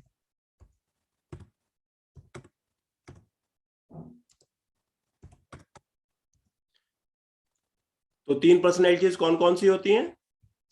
First personality is that we call child, another is adult, and third is that we call parent. तो ये 3 साइकोलॉजी, 3 पर्सनैलिटी, 3 ईगो स्टेट हमारे अंदर हमेशा कहीं ना कहीं किसी ना किसी लेवल पे हमेशा काम कर रही होती हैं.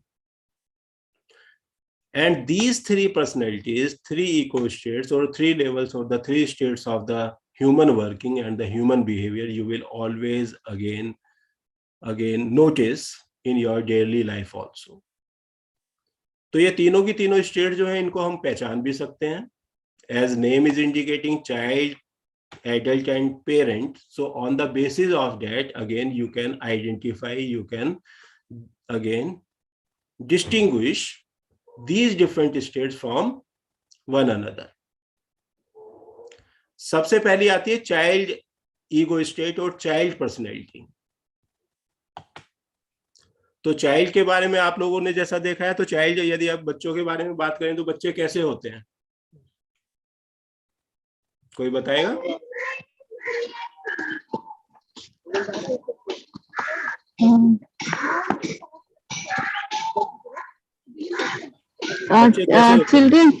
Children are mostly expressive. They are very keen to express themselves.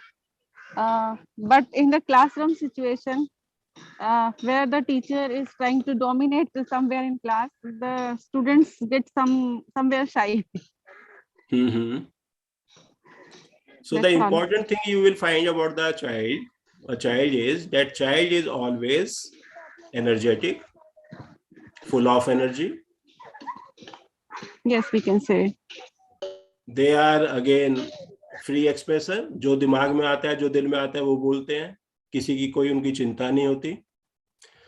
And another important quality of a child is that child is always a risk taker. बच्चों को हम कहते हैं ना, बच्चे मासूम होते हैं. मासूम क्यों कहते हैं? क्योंकि वो अपना आने वाला जो अच्छा है या बुरा है उसको डिसाइड नहीं कर पाते. तो इसी तरह से हम लोगों के अंदर भी एक बच्चा हमेशा जिंदा रहता है, हमेशा एक बच्चा बैठा रहता है, और उसको हम कहते हैं child ego state. So the important quality of the child state is that it is free spirited and energetic. और क्योंकि ये फ्री होते हैं तो हमेशा ये एक्सप्लोरेशन में बिलीव करते हैं. तो हमेशा ऐसे जो लोग होते हैं, जो ऐसे स्टेट के जो अगेन जो ऑनर होते हैं, they are always creative. They always have creative mind. They are all very very innovative. लेकिन इन्हों के साथ कुछ नेगेटिव थिंग्स भी जुड़ी रहती हैं, क्योंकि ये हमेशा रिस्क टेकर होते हैं, तो हमेशा कुछ नया करने की कोशिश करते हैं. तो हमेशा you will find the child, a person with child again personality is generally rebellious. वो हमेशा सिस्टम को चेंज करने की कोशिश करते हैं. उनको लगता है कि हम सब कुछ कर सकते हैं. They are highly pampered. They feel always themselves pampered. जैसे बच्चा अपने आप को हमेशा माँ बाप का सामने हमेशा अपने आप को पैम्पर्ड फील करता है, उसी तरह से जो चाइल्ड ईगो स्टेट के जो पर्सनैलिटीज होती हैं वो हमेशा अपने आप को रिलीजियस होते हैं, बहुत जिद्दी हो जाते हैं कभी कभी, और हमेशा अपने आप को अलग शो करने की कोशिश में हमेशा वो अपने आप को अलग शो करते हैं, तो रिबेलियस हो जाते हैं. और the important thing is because they are free living the risk taker. तो जनरली इस तरह के जो लोग होते हैं वो हमेशा ignorant, they also become ignorant.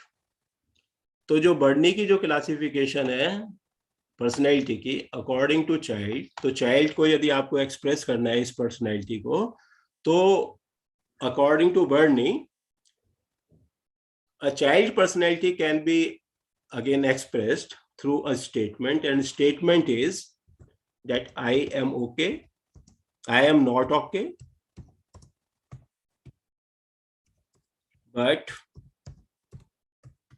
you are okay.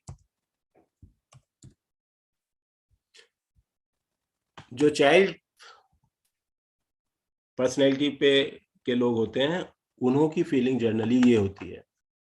And the reason for that is क्योंकि जो बच्चे होते हैं वो हमेशा एक क्लोज्ड एनवायरनमेंट में रहते हैं, प्रोटेक्टेड एनवायरनमेंट में होते हैं, तो उसके कारण उन्हों के अंदर हमेशा ये फीलिंग रहती है कि जो हमसे दूसरे वाले हैं वो ज्यादा अगेन अच्छे हैं. और क्योंकि वो हमेशा पैम्पर्ड रहते हैं तो इसलिए वो फ्री लिविंग होते हैं, फ्री एक्सप्रेसिव होते हैं, तो वो ज्यादा अच्छा रिस्क टेकर होते हैं। दूसरी पर्सनैलिटी होती है एडल्ट। एडल्ट का क्या होता है, जब हम लोग बड़े हो जाते हैं, so we become quite. So we start thinking more. So we understand that whatever actions we take, they can have negative or positive repercussions, and we behave accordingly. Yes. So we become very calculative.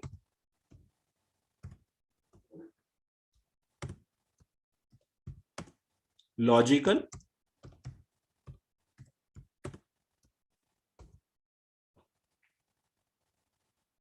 And always think before doing. So this type of personality is called I am okay, you are okay.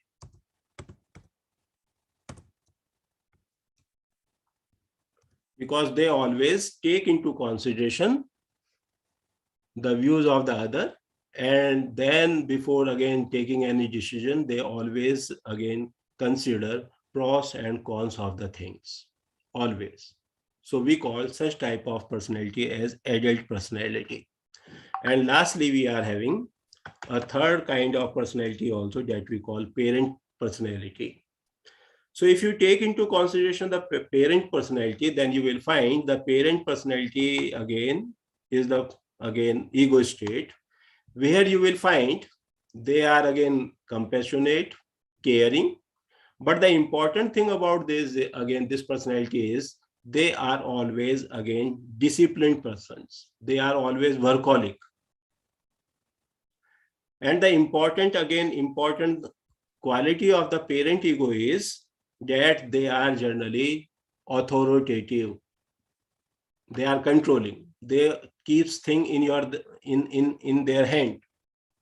वो हमेशा अपने हाथ में चीजें रखना चाहते हैं.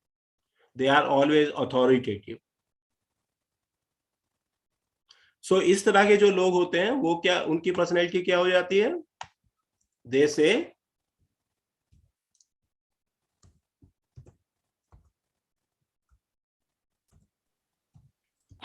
I am okay. Aggressive. I am okay, but you are not okay. But you are not okay. Yes, very good, Dr. Chatterjee.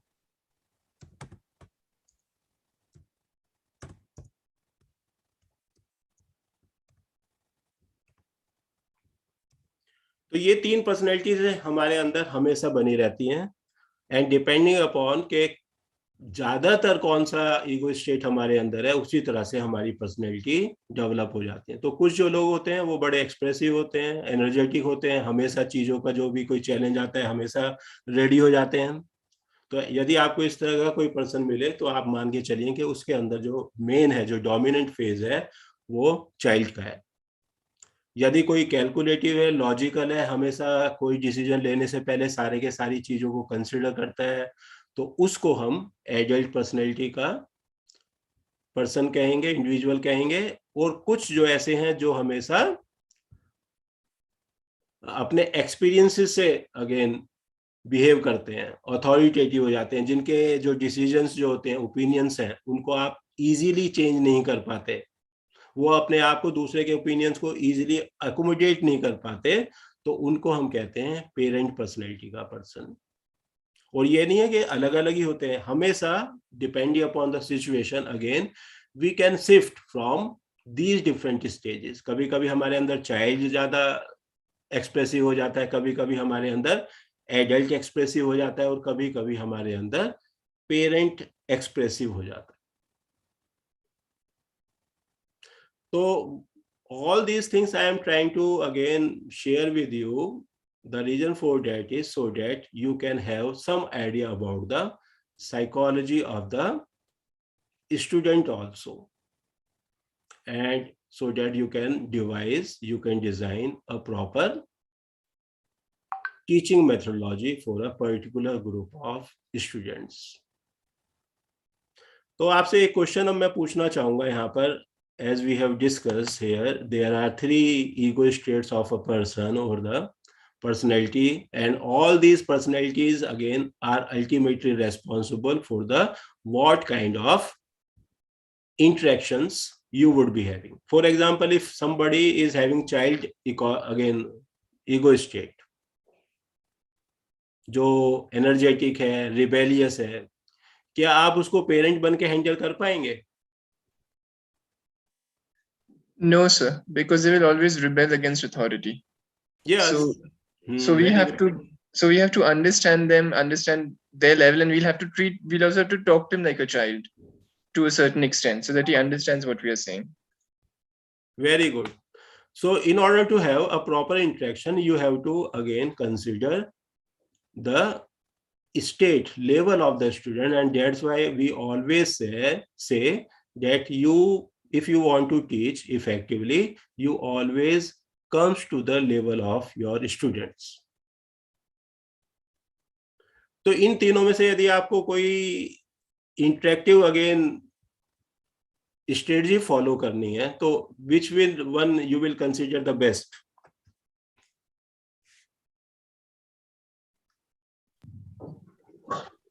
Child ego state is the best, I think, क्योंकि उनके साथ हम मतलब एक्सप्लोर कर सकते हैं बहुत सारी चीजें, वो रिस्क ले सकते हैं, वो अच्छे लर्नर हैं. Okay. That's why I would like to say child ego state is better. They are more creative. Thank you. Anybody else?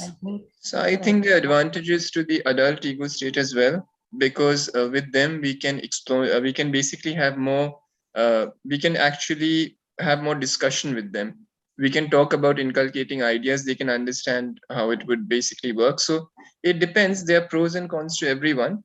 So if we want to basically just explore new ideas, we should go for the child ego state. If we actually want to get some discussion, get some application out of it, I think we should try for the adult ego state. It depends on the class and the capacity of the student.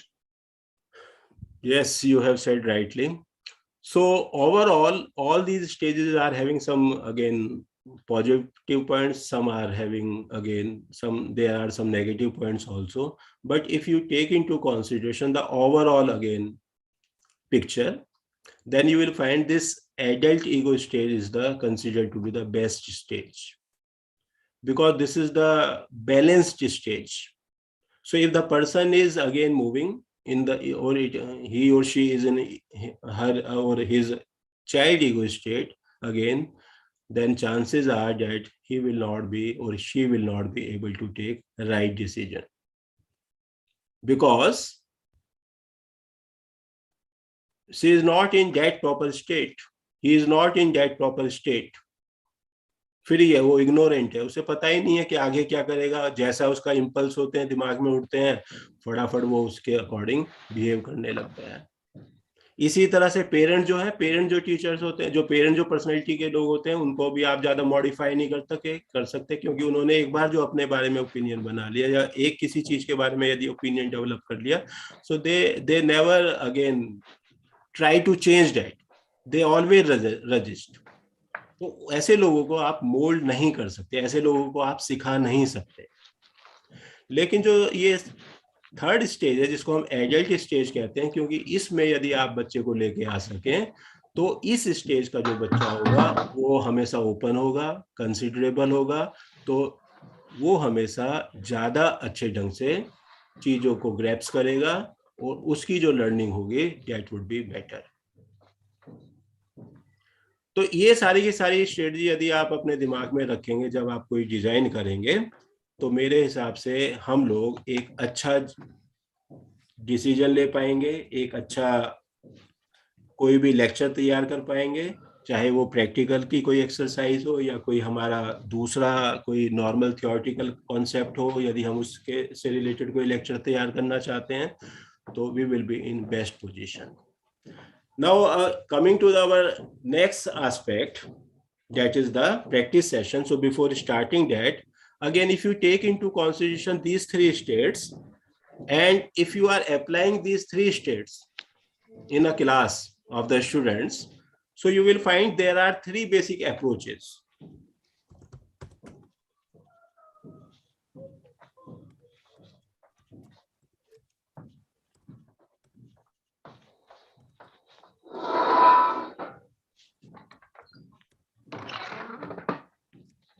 तीन basic approach हो सकती हैं किसकी, instructions की.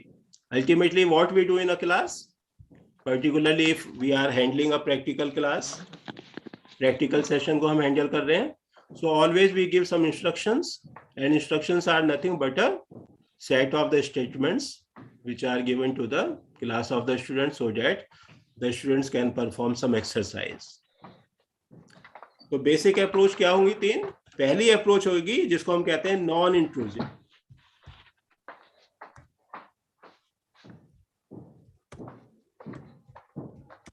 और इसको हम कहते हैं नॉन इंटरफियरिंग और least interfering approach.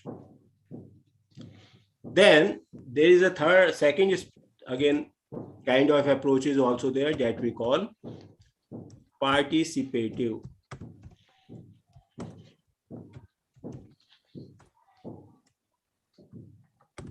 Participative approach.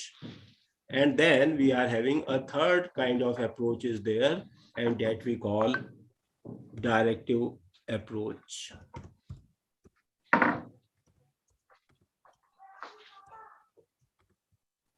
And all these approaches are based on the personalities, ego states we have discussed just now.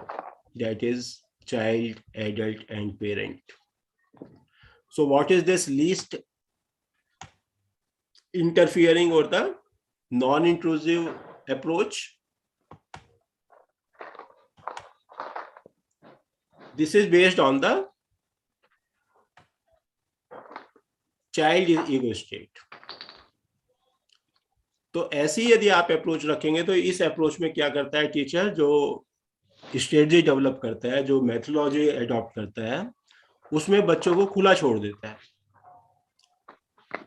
हम लोग बच्चों को खुला छोड़ देंगे कि भाई मैं आप लोगों को आज हम लोगों ने हम लोगों को आज प्लांट के बारे में स्टडी करना है, प्लांट की मोर्फोलॉजी के बारे में स्टडी करना है, हम प्लांट्स को आज देखेंगे, प्लांट्स के क्या क्या रोल होते हैं. तो हम लोग खुला छोड़ देंगे, आप जाइए और प्लांट्स को स्टडी कीजिए. मैंने आप लोगों को एक प्लांट दे दिया है क्लास में, ये प्लांट है और आप इसको अपने हिसाब से स्टडी कीजिए. आप इसके बारे में अपने हिसाब से कंक्लूजन ड्रॉ कीजिए. आप इसके बारे में पता लगाइए प्लांट क्या है, किसका प्लांट है, कैसे काम करता है, इसके क्या फायदे हैं, इसके क्या नुकसान है.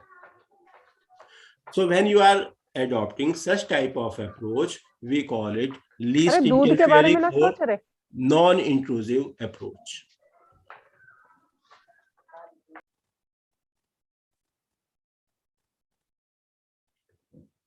Then we have a second approach that is based on the adult ego state.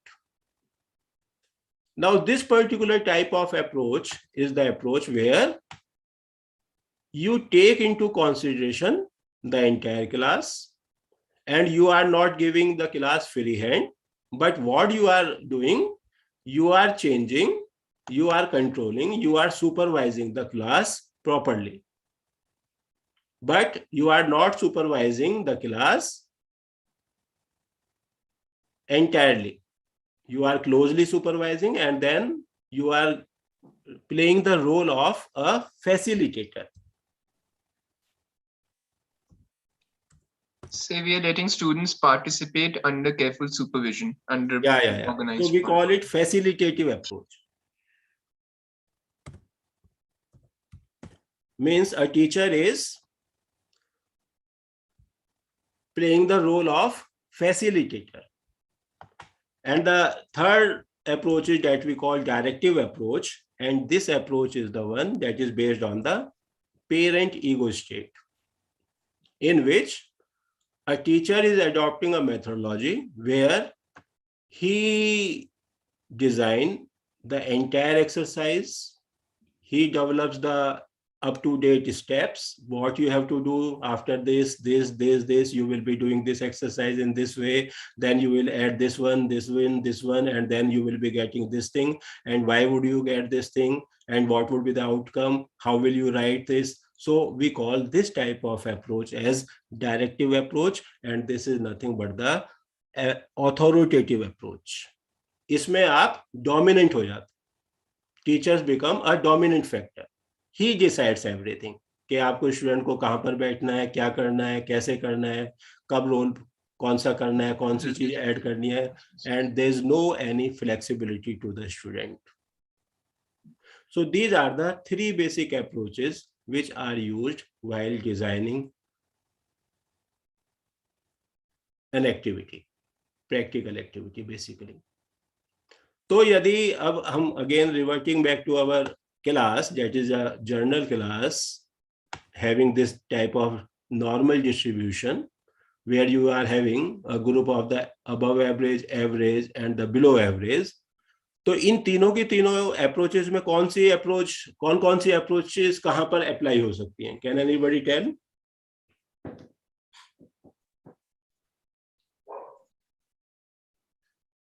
So I think that when the student is very young, we can try the direct approach because we need to plan everything for them and we need to formulate everything so that they know. The question is not again young or old.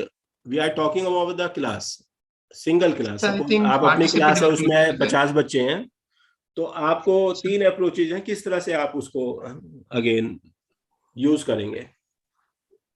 Sir, in my opinion, directive approach will be functional for above average students, and participating approach is good for above average students, and non-inclusive approach, I don't know for which group of students it will work, but I can explain 2 approaches. Okay. So I think non-interfering approach should be done for above average students because they can do okay. Participative approach should be for the average student, and direct approach should be for the below average students. Yes, I think that is the way. Yeah. I also agree with Dr. Chatterjee. यदि आप पूरा का पूरा 3 approaches को लें, तो जो first approach है that is the non interfering और नॉन इंट्रूसिव और the least intrusive, this approach can be again used for those students who are considered to be the gifted child or the gifted children or above average students, because their mental level, their mental abilities are a bit more developed, so you can give them more freedom to design and to conduct an exercise, practical exercise I'm talking about at this point, because they are already they are again grasping power is more, they are more innovative, they may become more innovative if you will give them again some opportunities to do again things differently, so they will be happy to take this type of instructions.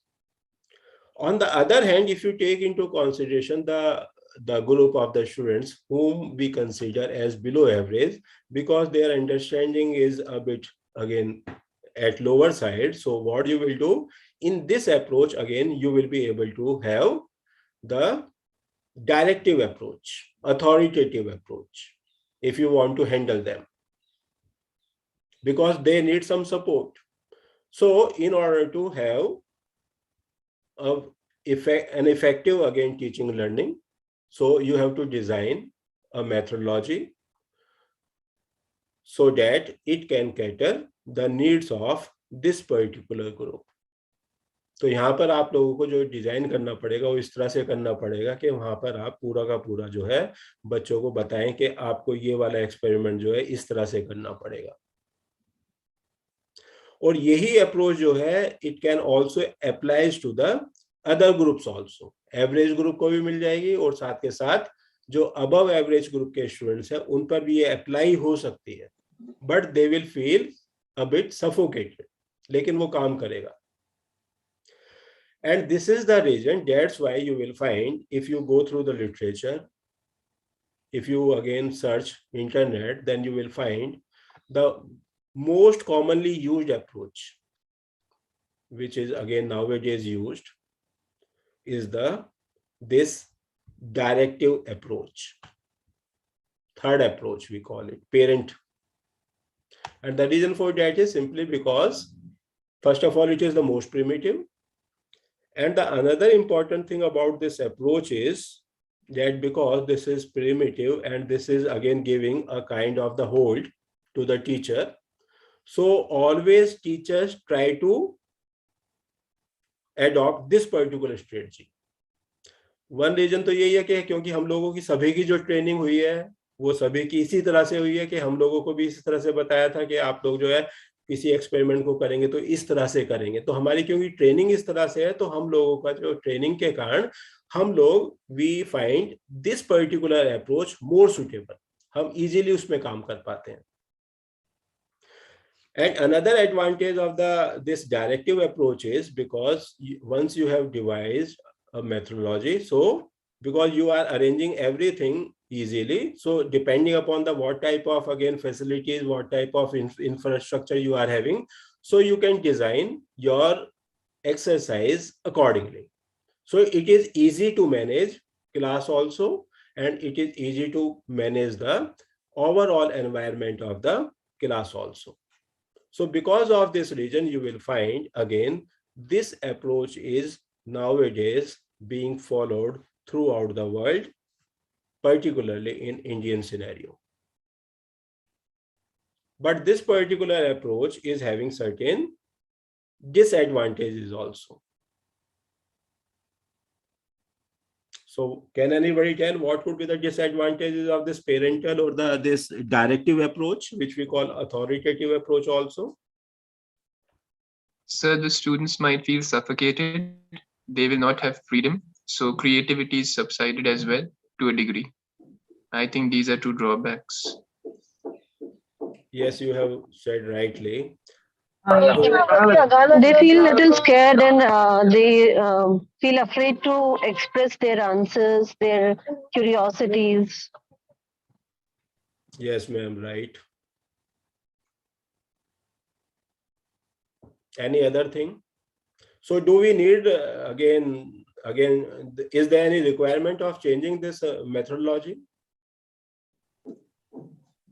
So for critical thinking skills to develop, I think that direct approach is necessary, but we should try to move a little more towards the participative approach so that students can actually try to think for themselves. Their expression sometimes is also very important. Sometimes they might even come up with better ideas, in fact. So I think that we should move towards a participative approach rather than a directive approach. But that's just my opinion, sir. I'm not saying. So student participation was the biggest. The students were So throughout the education sector, you will find nowadays the educationists or the people are again feeling, they are getting the feeling that the system should change now. And nowadays you will also again take again a notice in our new education policy or national education policy also, that now it stresses on the changing the role of the teacher also. And it more again stresses on the making a teacher a facilitator more than a teacher or authoritative teacher. हमें अब जो है लोगों को जो teacher को हमें ऐसे टीचर चाहिए जो बच्चों को गाइड ना करें, पूरा का पूरा डायरेक्ट ना करें, बल्कि they just provide the right environment, right condition so that the student can take their own decision. And when a person is taking his or her own decision, so that type of thing, that type of environment always creates the better again ability. It creates situation where the better ability is developed to take decision, to collect, to analyze and to apply. तो जो participative जो approach है वो best approach आज की date में हम लोगों को मानी जा रही है as compare to the directive approach. And now it is again there is always urge, there is a tendency to change our already designed experiments in this participative mode. So as a part of this again exercise, now we are ending toward the end of the this workshop. So I would be again shifting to this entire group to the practice session, where we will be again seeing an experiment And that experiment has been designed. First of all, let me tell you, that experiment has been designed for the senior secondary scale. That is up to the senior secondary level. So our task is, first of all, to design this exercise at the middle level or the primary level. And second thing is to make it more participative. But before that, I would like to again get the summary of the things we have discussed so far. So can anybody volunteer whatever we have discussed here, whatever things we have shared here as a part of the discussion? So can anybody summarize now? So what should be the approach, correct approach?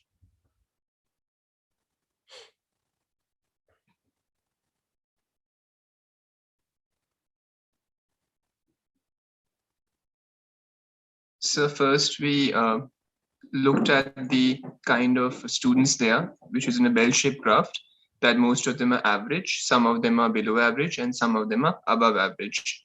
And the role of a good teacher would be to move forward, taking the whole class as a unit. They want to make the whole class go ahead. And there are three kinds of approaches, which are non-intrusive, where we leave the students to their own. There's a participative approach where we actually foster an environment for learning, where the students can collect and apply information. And the final one is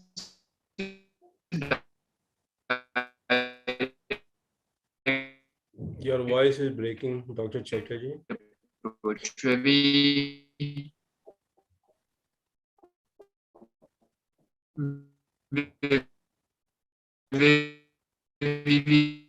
basically plan out each and every factor. We are moving more to basically, it's a relationship which helps the student to collect, analyze, and apply information. It develops these skills in them. And that also, I think, is a part of the participative approach. The teacher should act as a facilitator rather than an instructor. I think that was basically what was said, sir. Yeah, thank you very much for summarizing, Dr. again Arjun Chatterjee. So now I am going to share with you an experiment, and I hope if you are from the biology background, so you must have done this exercise. And this exercise is a simple exercise that has been again given as a part of the 11th class biology practical list, where a student is supposed to separate the photosynthetic or the plant pigments through a technique that we call paper chromatography. Anybody who is not familiar with this exercise?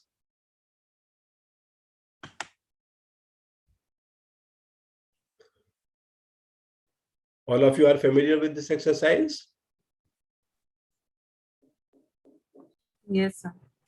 Yes, sir. I hope exercise is very simple. All of you have performed this exercise at some level during your school days or the college days, I suppose. Yes, sir. So now Yes, sir. I'm giving you showing you a video, and that video is a part of the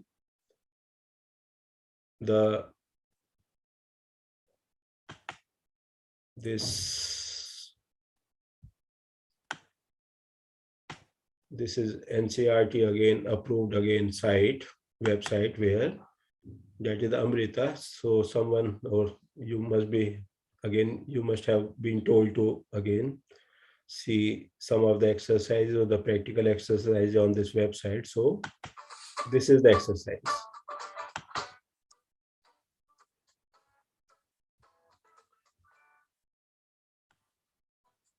Separation of pigments from the extract of spinach leaves by paper chromatography. Paper chromatography is an analytical method used to separate colored substances, especially pigments. In paper chromatography, the sample is distributed between a stationary phase and a mobile phase. The stationary phase is usually a piece of high-quality filter paper. The mobile phase is a developing solution that travels up the stationary phase, carrying the samples with it. When the mobile phase is moved over the sample on the stationary phase, the components of the sample get gradually separated from one another. Our aim here is to separate the pigments from an extract of spinach leaves by paper chromatography. Materials required: chromatographic chamber with lid, extract of spinach leaves, isopropyl alcohol water mixture, Whatman filter paper strip, fine capillary tube, thread, scale, and a pencil. Procedure: take a Whatman filter paper strip and draw a line with a pencil above 2 centimeters from one end. Draw another line lengthwise from the center of the paper. Name the point at which the two lines intersect as P. Take the extract of spinach leaves using a capillary tube. Put a drop of the leaf extract at point P. Allow it to dry in open air. Put another drop on the same spot and dry again so that the spot is rich with the mixture. Take a piece of thread and tie the filter paper with it.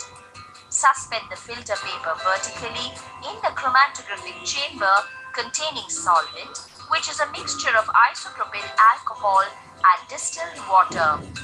Make sure that the pencil line remains about 1 centimeter above the solvent level. Keep the chamber undisturbed for some time. Notice the rising solvent along with the leaf extract. As the solvent has risen, you will notice different spots of the pigments such as carotene, xanthophyll, chlorophyll A and chlorophyll B of spinach leaf extract on the filter paper. Take the filter paper out of the chamber and mark the distance that the solvent has risen on the paper. This is called the solvent front. Dry the filter paper and measure the distance of the solvent front from the original line and the distance of each spot from the original line.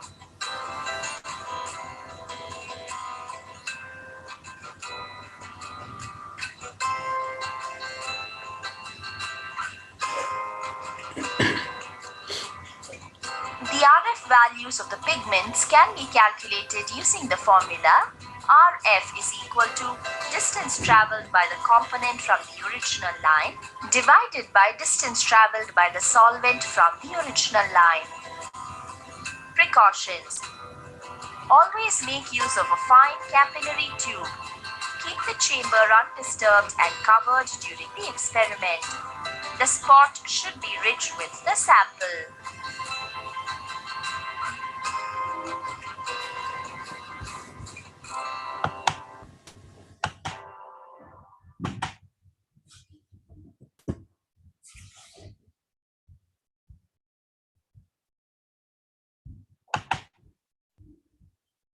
So this was the again video depicting the entire experiment related to the separation of the photosynthetic pigments or the plant pigments through paper chromatography. So now I would like to ask again from this group, so what type of approach this video is again, this video has adopted?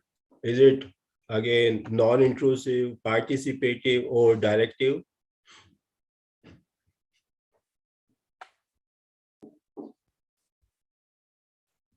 So this was pretty much, though it was non-virtual. I mean, it was a virtual one, so it was non-intrusive like that, but it was pretty directive.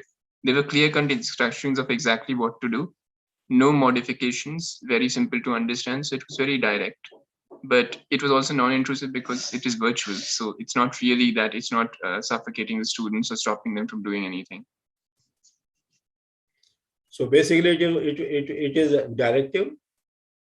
Yes, sir. I think the instructions are pretty clear to follow, and there was only one way. They didn't allow any, there were no changes or anything according to the students. So I think it was directive. So similarly, this exercise, which again is before you, this is also directive totally. So here also you will find we have given clearly the motive of the experiment also, aim of the exercise also. Then we have told the principle of the exercise also. Then we have told the requirements to complete this entire exercise. And then clear-cutly we have told what steps you have to take for completing this exercise. And lastly, we have given everything, even observation tables. And lastly, what type of precautions you will be taking. And then we have discussed everything also in advance. So is it giving any scope for the application of the, again, or some kind of creativity or the innovativeness amongst the students? No, sir, because students won't draw their own conclusions. They already know what's going to come. They're just following instructions blindly. They're not analyzing, neither they, everything is already being predetermined. They cannot do it themselves, draw their own inferences from their own analysis. This is clear-cut direct approach. So our aim should be to change such type of exercises to make them participative. So how can we do that? That is the aim. Although in case of the higher classes, again, we have again a limited scope to change again the kind of the exercises that again those have been again given.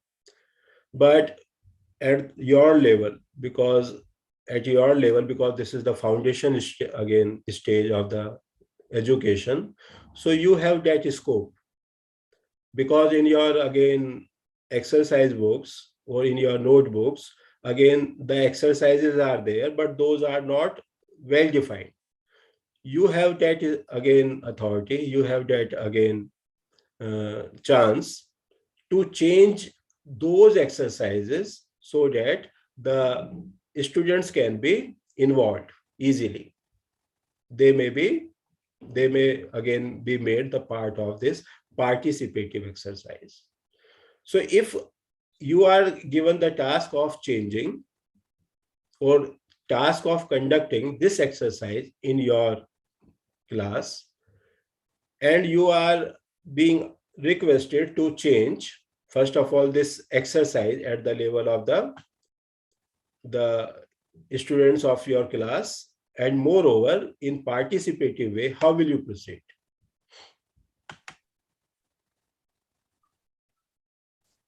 Sir, if I was asked to do this, what I would do is I would discuss with the student what is chromatography, the steps they are taking, what is the reason for that. And I tell them the reason for everything, but I ask them to do it themselves under my supervision. So I see they're doing it correctly, but I wouldn't give them any clear-cut thing. I would tell them this is the procedure you should try and follow. And once they see something, I'll say, draw your own inferences. What do you think is happening? I'll explain the logic to them so they can draw their own inferences based on what they've learned from that. I would basically definitely supervise so that they all take all the precautions, but I would let them do it more than me doing it. My job as a facilitator is so that they understand how to collect it, how to apply it, to draw the inferences, but they should be able to do that themselves. I'm not going to tell them what to find, what to think about it. That is what they learn. That is what learning is. They should understand how to draw inferences, and everybody can have their own interpretations. So my job is like, that's what I would do. I don't know if that is correct, but I think that we should just tell them what is chromatography, what is the RF value, how concentrated the pigment point should be, why should it be above the solvent so that it doesn't get disturbed. And I would definitely do all that, but I'd let them do it themselves. Like I'd say that I would advise you to draw a line here, put a point out there, make a chilled propyl solution, let it go up. Now that you see, what do you think? What do you think is happening? Please tell me. That's how I would basically go about it. Okay. Anybody else would like to add anything?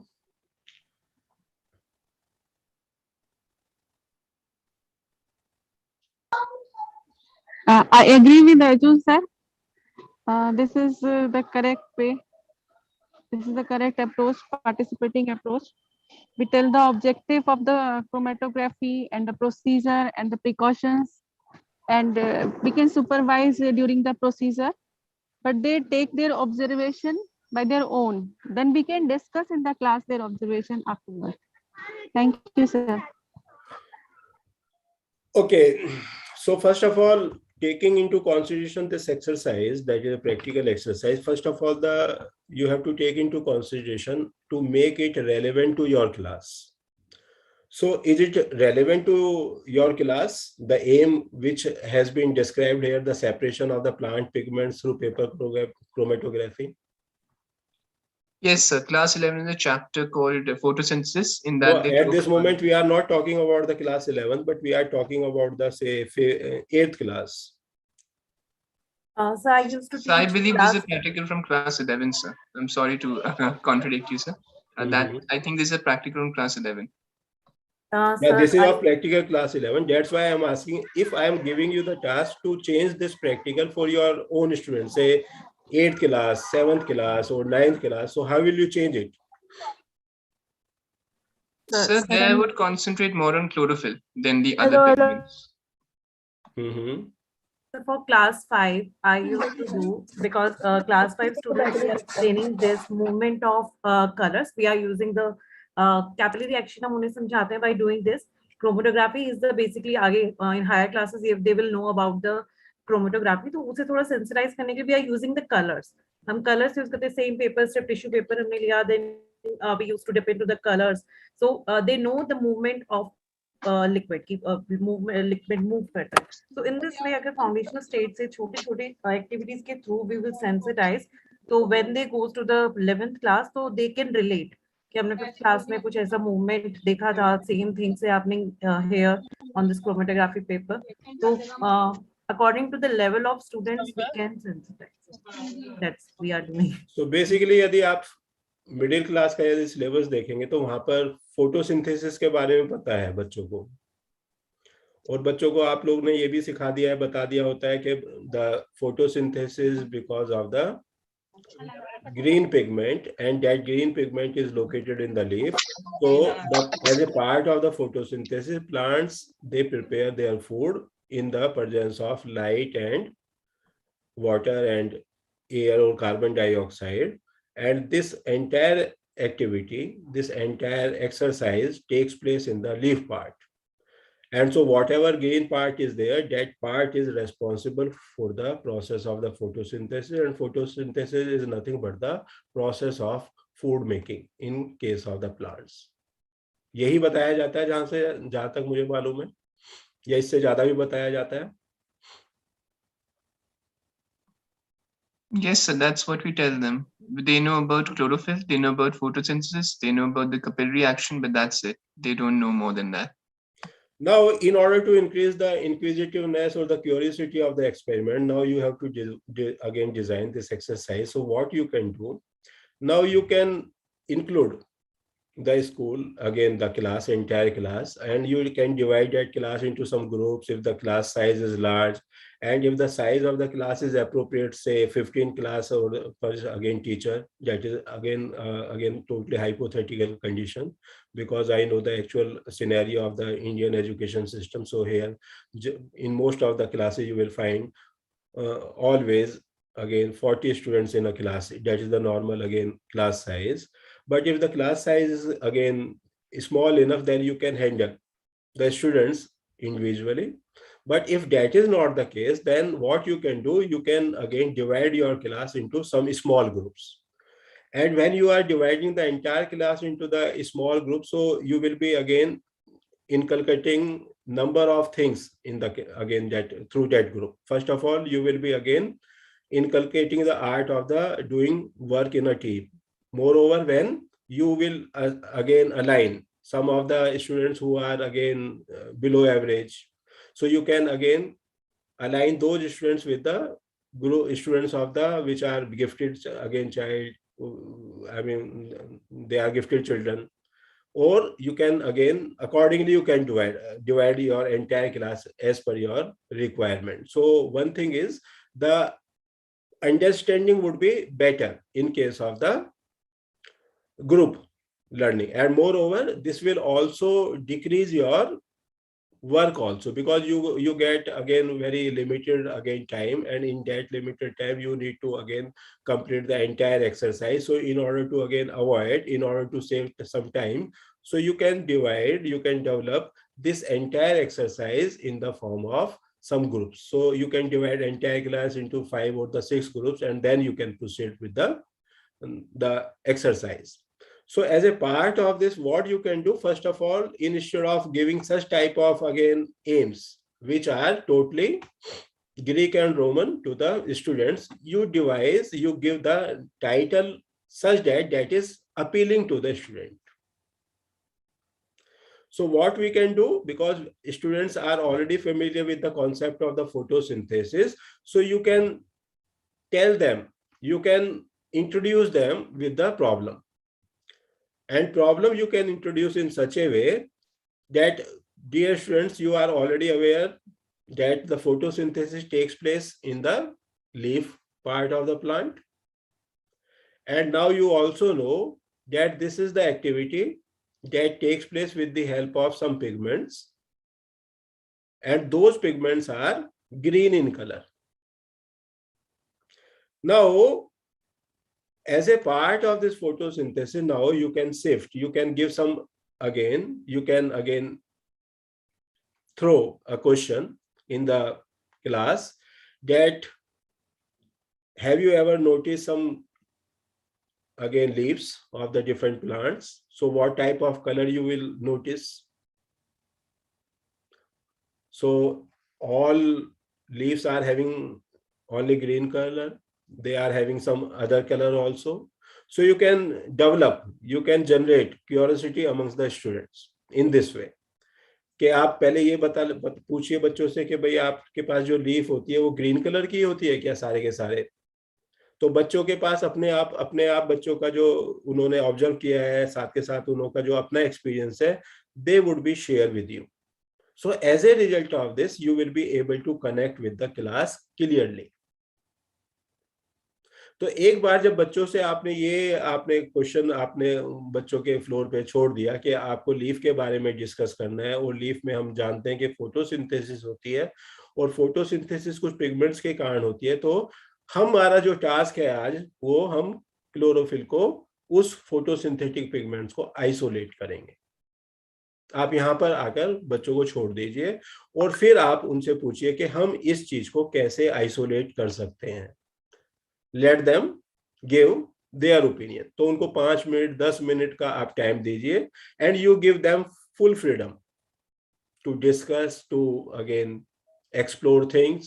And nowadays, because of the internet, availability of the internet, now you can explore, you can again request them to search internet also, कि आप Google पे search कीजिए कि photosynthesis कैसे होती है।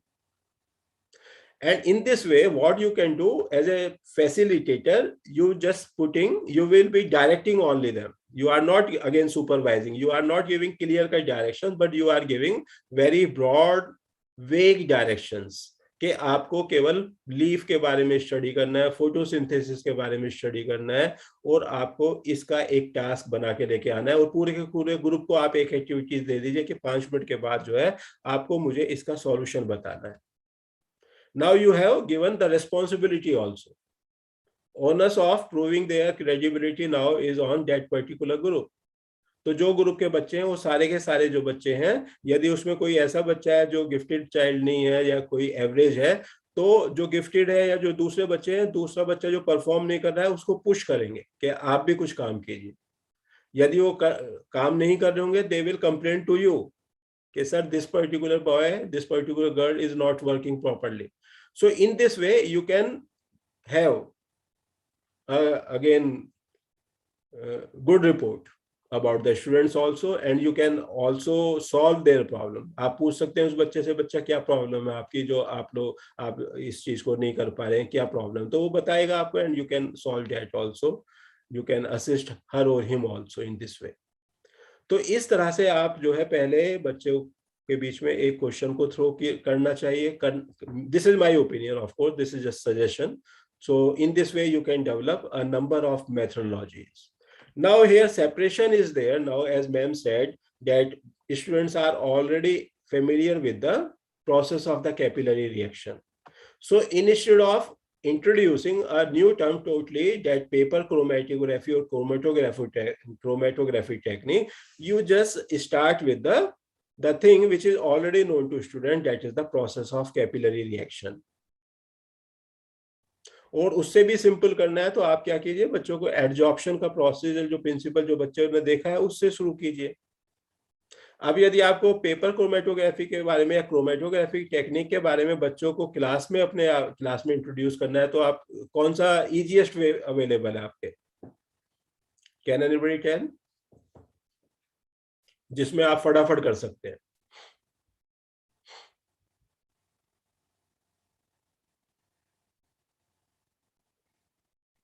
Anybody?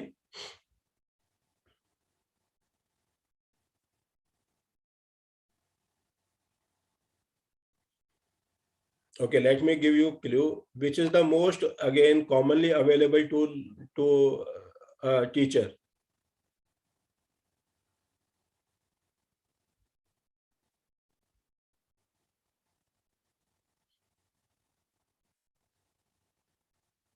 आप लोगों के पास कौन सा टूल अवेलेबल रहता है? मोस्ट कॉमन, मोस्ट ऑफन, सबसे ज्यादा अवेलेबल रहता है आपके पास, हमेशा यूज करते हैं उसको, बिना उसके तो आप कर ही नहीं सकते क्लास को handle. Sir chalk. Chalk is there. तो जब आपके पास एक चॉक है और चॉक की प्रॉपर्टी क्या होती है? जैसे calcium carbonate basically, so it is having the adsorption property. So simply आप बच्चों को वहीं पर लैब में अपनी क्लास में बताइए, एक आप बीकर लीजिए, बीकर में थोड़ा सा पानी डाल दीजिए और यदि आपके पास डाई अवेलेबल है, कोई कलर अवेलेबल है तो आप उसमें ऐड कर दीजिए. यदि वो भी अवेलेबल नहीं है तो you take out your pen और उससे थोड़ी सी इंक निकालिए, उसमें आप ड्रॉप डालेंगे, that will become colourful. And now you will say that look, this ink is there and now task is to separate this ink from the water. How will you do that? So you will, when you will be inserting your chalk, so what will happen, because of the capillary reaction or because of the absorptive property of the chalk, now the whatever solution is there, that would be absorbed by the chalk. तो उससे क्या होगा, जैसा भी जो भी colour आपने उसमें ऐड किया है, जो भी इंक आपने उसमें ऐड किया है, that will be absorbed by the chalk. And now you can remove that chalk and you can show, look, I have separated this particular ink from the water in this way. आप उसको dry कर दीजिए, उसका colour जो सामने आ जाएगा and you can say, look, I have separated this. So now your task is, you can throw now again question. Now I am giving you a task that you have to isolate, you have to separate the photosynthetic pigment or the green pigment of the leaf with the help of such type of technique. And now this is the time you can introduce a new term to the group of the again class or the students of your class, that this technique which I have shown you here, truly this technique in science is known as chromatography. So now what you are doing, you are not giving directions, you are just helping them to reach on a particular conclusion, and you are just directing, you are facilitating those students to reach on a particular goal. And that goal you have already decided, that is the separation of the plant pigments. Now in this way you can devise your exercise. And now at this level, you can frame some of the questions like I do in my class also, which I am going to share with you now. Is it visible to you? So although this again, these questions have been framed for the students of the undergraduate level, but similarly, you can again frame some of the questions for your students. For example, I have again framed what are the photosynthetic pigments, where do photosynthetic pigments locate in the cell and their importance to the process of the photosynthesis. So similarly, you can also frame some such type of questions, keeping in mind the status or the level of your students. And then you can request all the students and you can motivate all those students, please bring some answer to the these questions so that we can proceed further. So in this way, they will coming up with some of the solutions. They will also be coming with some of the, again, difficulties also. And then as a part of the facilitator, you will be solving, you will be assisting all those students in solving their problems related to the exercise you have designed. So in this way, entire class would be participating in a single exercise, and as a result of this, a better way of teaching learning will take place, and whatever experiences these students would be having through this type of, again, discourse, through this type of participation, that would be lifelong, that would be long lasting. And in this way, they will learn, they will develop the ability to apply, again, their, again, knowledge, their information in better way, and they will be able to have, again, better solutions for problems, and you will be training them in this way. So in this way, you can design the exercise, and ultimately when you have taken, again, all the views, then at the, again, you will be taking the role of the teacher, proper teacher, and then you will consider all the opinions of all the groups, and then you can design that, look, now we have this particular information available, and on the basis of this information, now we are devising this particular strategy to reach on or to conduct this particular exercise in this way. तो इस तरह से जब हम लोग develop करेंगे तो क्या होगा, बच्चों के सामने ही हमने डिवाइड कर लिया, और साथ के साथ, because you are performing, you are playing the role of facilitator. So what you are doing, you are not directing them. What you are gathering, you are giving, you are taking the opinion of all those students, and then after taking their opinion, you are just refining their opinions in the form of some instructions. And when they will be following those instructions, because they are all these instructions would be their own created, so they will be able to follow those instructions in better way as compared to the instructions you have developed, keeping in mind the entire class. और साथ के साथ जब बच्चे कुछ problems, opinions लेके आएंगे, कुछ सॉल्यूशंस लेके आएंगे, then you can also tell them कि भाई बच्चा, ये आपकी प्रॉब्लम तो अच्छी है, आपने सॉल्यूशन तो अच्छा बताया, लेकिन हमारी क्लास में तो ये वाली फैसिलिटी अवेलेबल नहीं है। फॉर एग्जाम्पल, बच्चा कहने लगे कि भाई मैं तो जो है ऐसा प्लांट लेके आऊंगा, इससे रोज का प्लांट मैंने ले लिया। अब आप कह सकते हैं भाई आज हमारे स्कूल में तो या हमारी क्लास में रोज का प्लांट तो अवेलेबल है नहीं, तो आप ऐसा प्लांट ढूंढिए जो कि हमारी क्लास में या हमारे स्कूल के कैंपस में अवेलेबल है। तो in this way you can assist, you can facilitate those students to devise again their own strategy to again reach on the same conclusion or on the conclusion which you wish to make them reach. So in this way, again, we can design any exercise, and in, again, middle, again, class, again, books, you will find lot of such type of activities they are suggested. So what important thing you will find from the student point of view also, when you design such type of exercises, so always exercises becomes very, very interesting. And because of, first of all, because they are interesting, not only they are interesting, but because of such type of the environment, students are able to have, they are able to apply their innovation also. They become more creativity, they become more creative. And in this way, they will become a better person. And that is the requirement of today's, again, world. We now don't need any, again, a person who has been trained fully. We need now a person who can change accordingly or change as per the changing time. So for that purpose, we need a more innovative, more creative persons. And this is, again, in my opinion, this is my opinion. So you would be telling me again now that is it the, again, acceptable, again, thing, or if you want to incorporate some changes in this strategy. So that is, again, the house is open to all of you, again, to share their views. Although I have taken, again, quite, again, long time, more than, again, 15 minutes I have, again, crossed, because I was supposed to discuss with you by up to 1. So I have already, again, crossed that limit. So Dr. Kakru will again forgive me for this again. It's very fine. Rather, you have done killed two birds with one stone. Like you have revised teaching aids also, skills also, and simultaneously given an idea and open to everyone how they can modify their own teaching skills when they want to make a participatory class with them.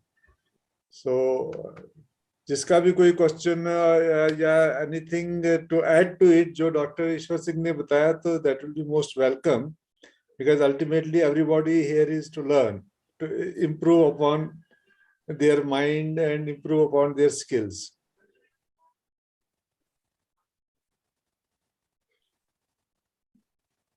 जितने भी हमारे साथ अब teacher हैं उनमें से मैं चाहूंगा कि कुछ कम से कम अपना एक ओपिनियन फीडबैक दे कि जो सर हाँ जी ma'am please. Sir Lata Sharma ARP science Loni. हाँ जी सर आज का सेशन बहुत ही अच्छा रहा। सर ने जो भी आइडियाज हमें दिए कि हम अपने लेवल पर, जैसे हम लोग प्राइमरी स्कूल में 1st to 5th या 6th to 8th के बच्चों को पढ़ा रहे हैं, तो किस तरह से हम बच्चों के साथ इनोवेटिव वर्क कर सकते हैं क्लास में और कैसे उनके स्किल्स का डेवलपमेंट किया जा सकता है, और एक होलिस्टिक अप्रोच मतलब पूरी क्लास को हम कैसे लेकर चलें, उनका एक डिवीजन ना करें कि ये बच्चा इस लेवल का है या उस लेवल का है। हर एक बच्चे को लेकर के हम किस तरीके से चल सकते हैं और एक बेटर रिजल्ट हम अपने क्लास में कैसे ला सकते हैं, कैसे बच्चों की सोचने की ताकत को बढ़ाया जा सकता है। इस पर सर ने मुझे लगता है आज बहुत ही अच्छा मतलब सभी टीचर्स को गाइड किया। बहुत अच्छा कॉन्सेप्ट सर ने हम लोग को आज दिया।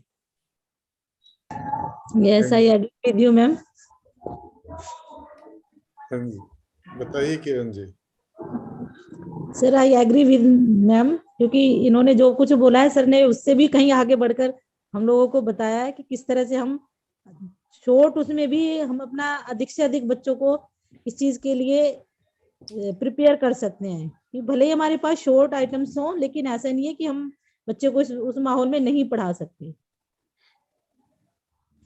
बिल्कुल सही बात है। वही तो आप बता रहे कि डॉक्टर ईश्वर सिंह ने दोनों चीजें आपको बता दी कि कैसे आप बच्चे को एक उस लेवल तक ले सकते हो कि जहां वो अपने आप में सोचने की क्षमता को यूज करे और आप उसको गाइड करते रहो। So that is what is the objective of this workshop also. Yes sir, this session is very informative and बहुत ज्यादा इनोवेटिव है, तो I thank for you and doctor Ishwar Prasad.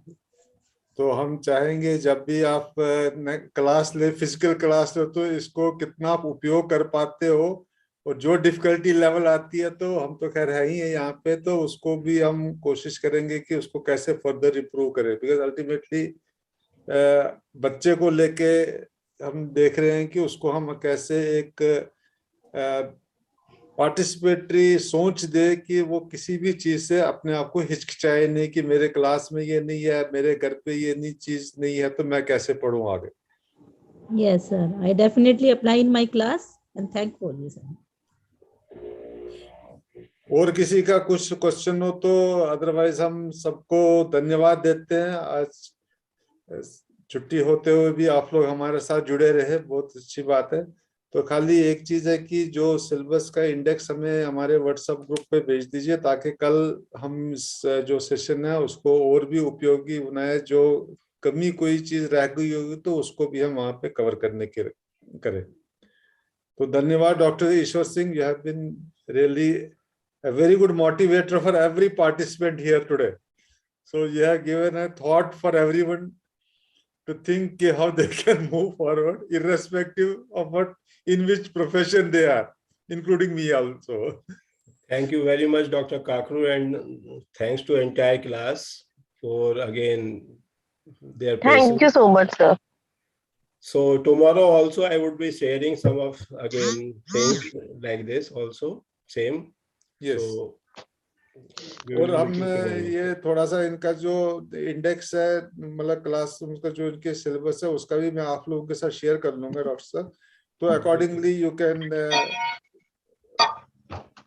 Provide, मतलब give your lecture and thought processes. I will be keeping things general tomorrow also. We generally, but related to what they are already teaching also. Definitely. तो thank you सब लोगों को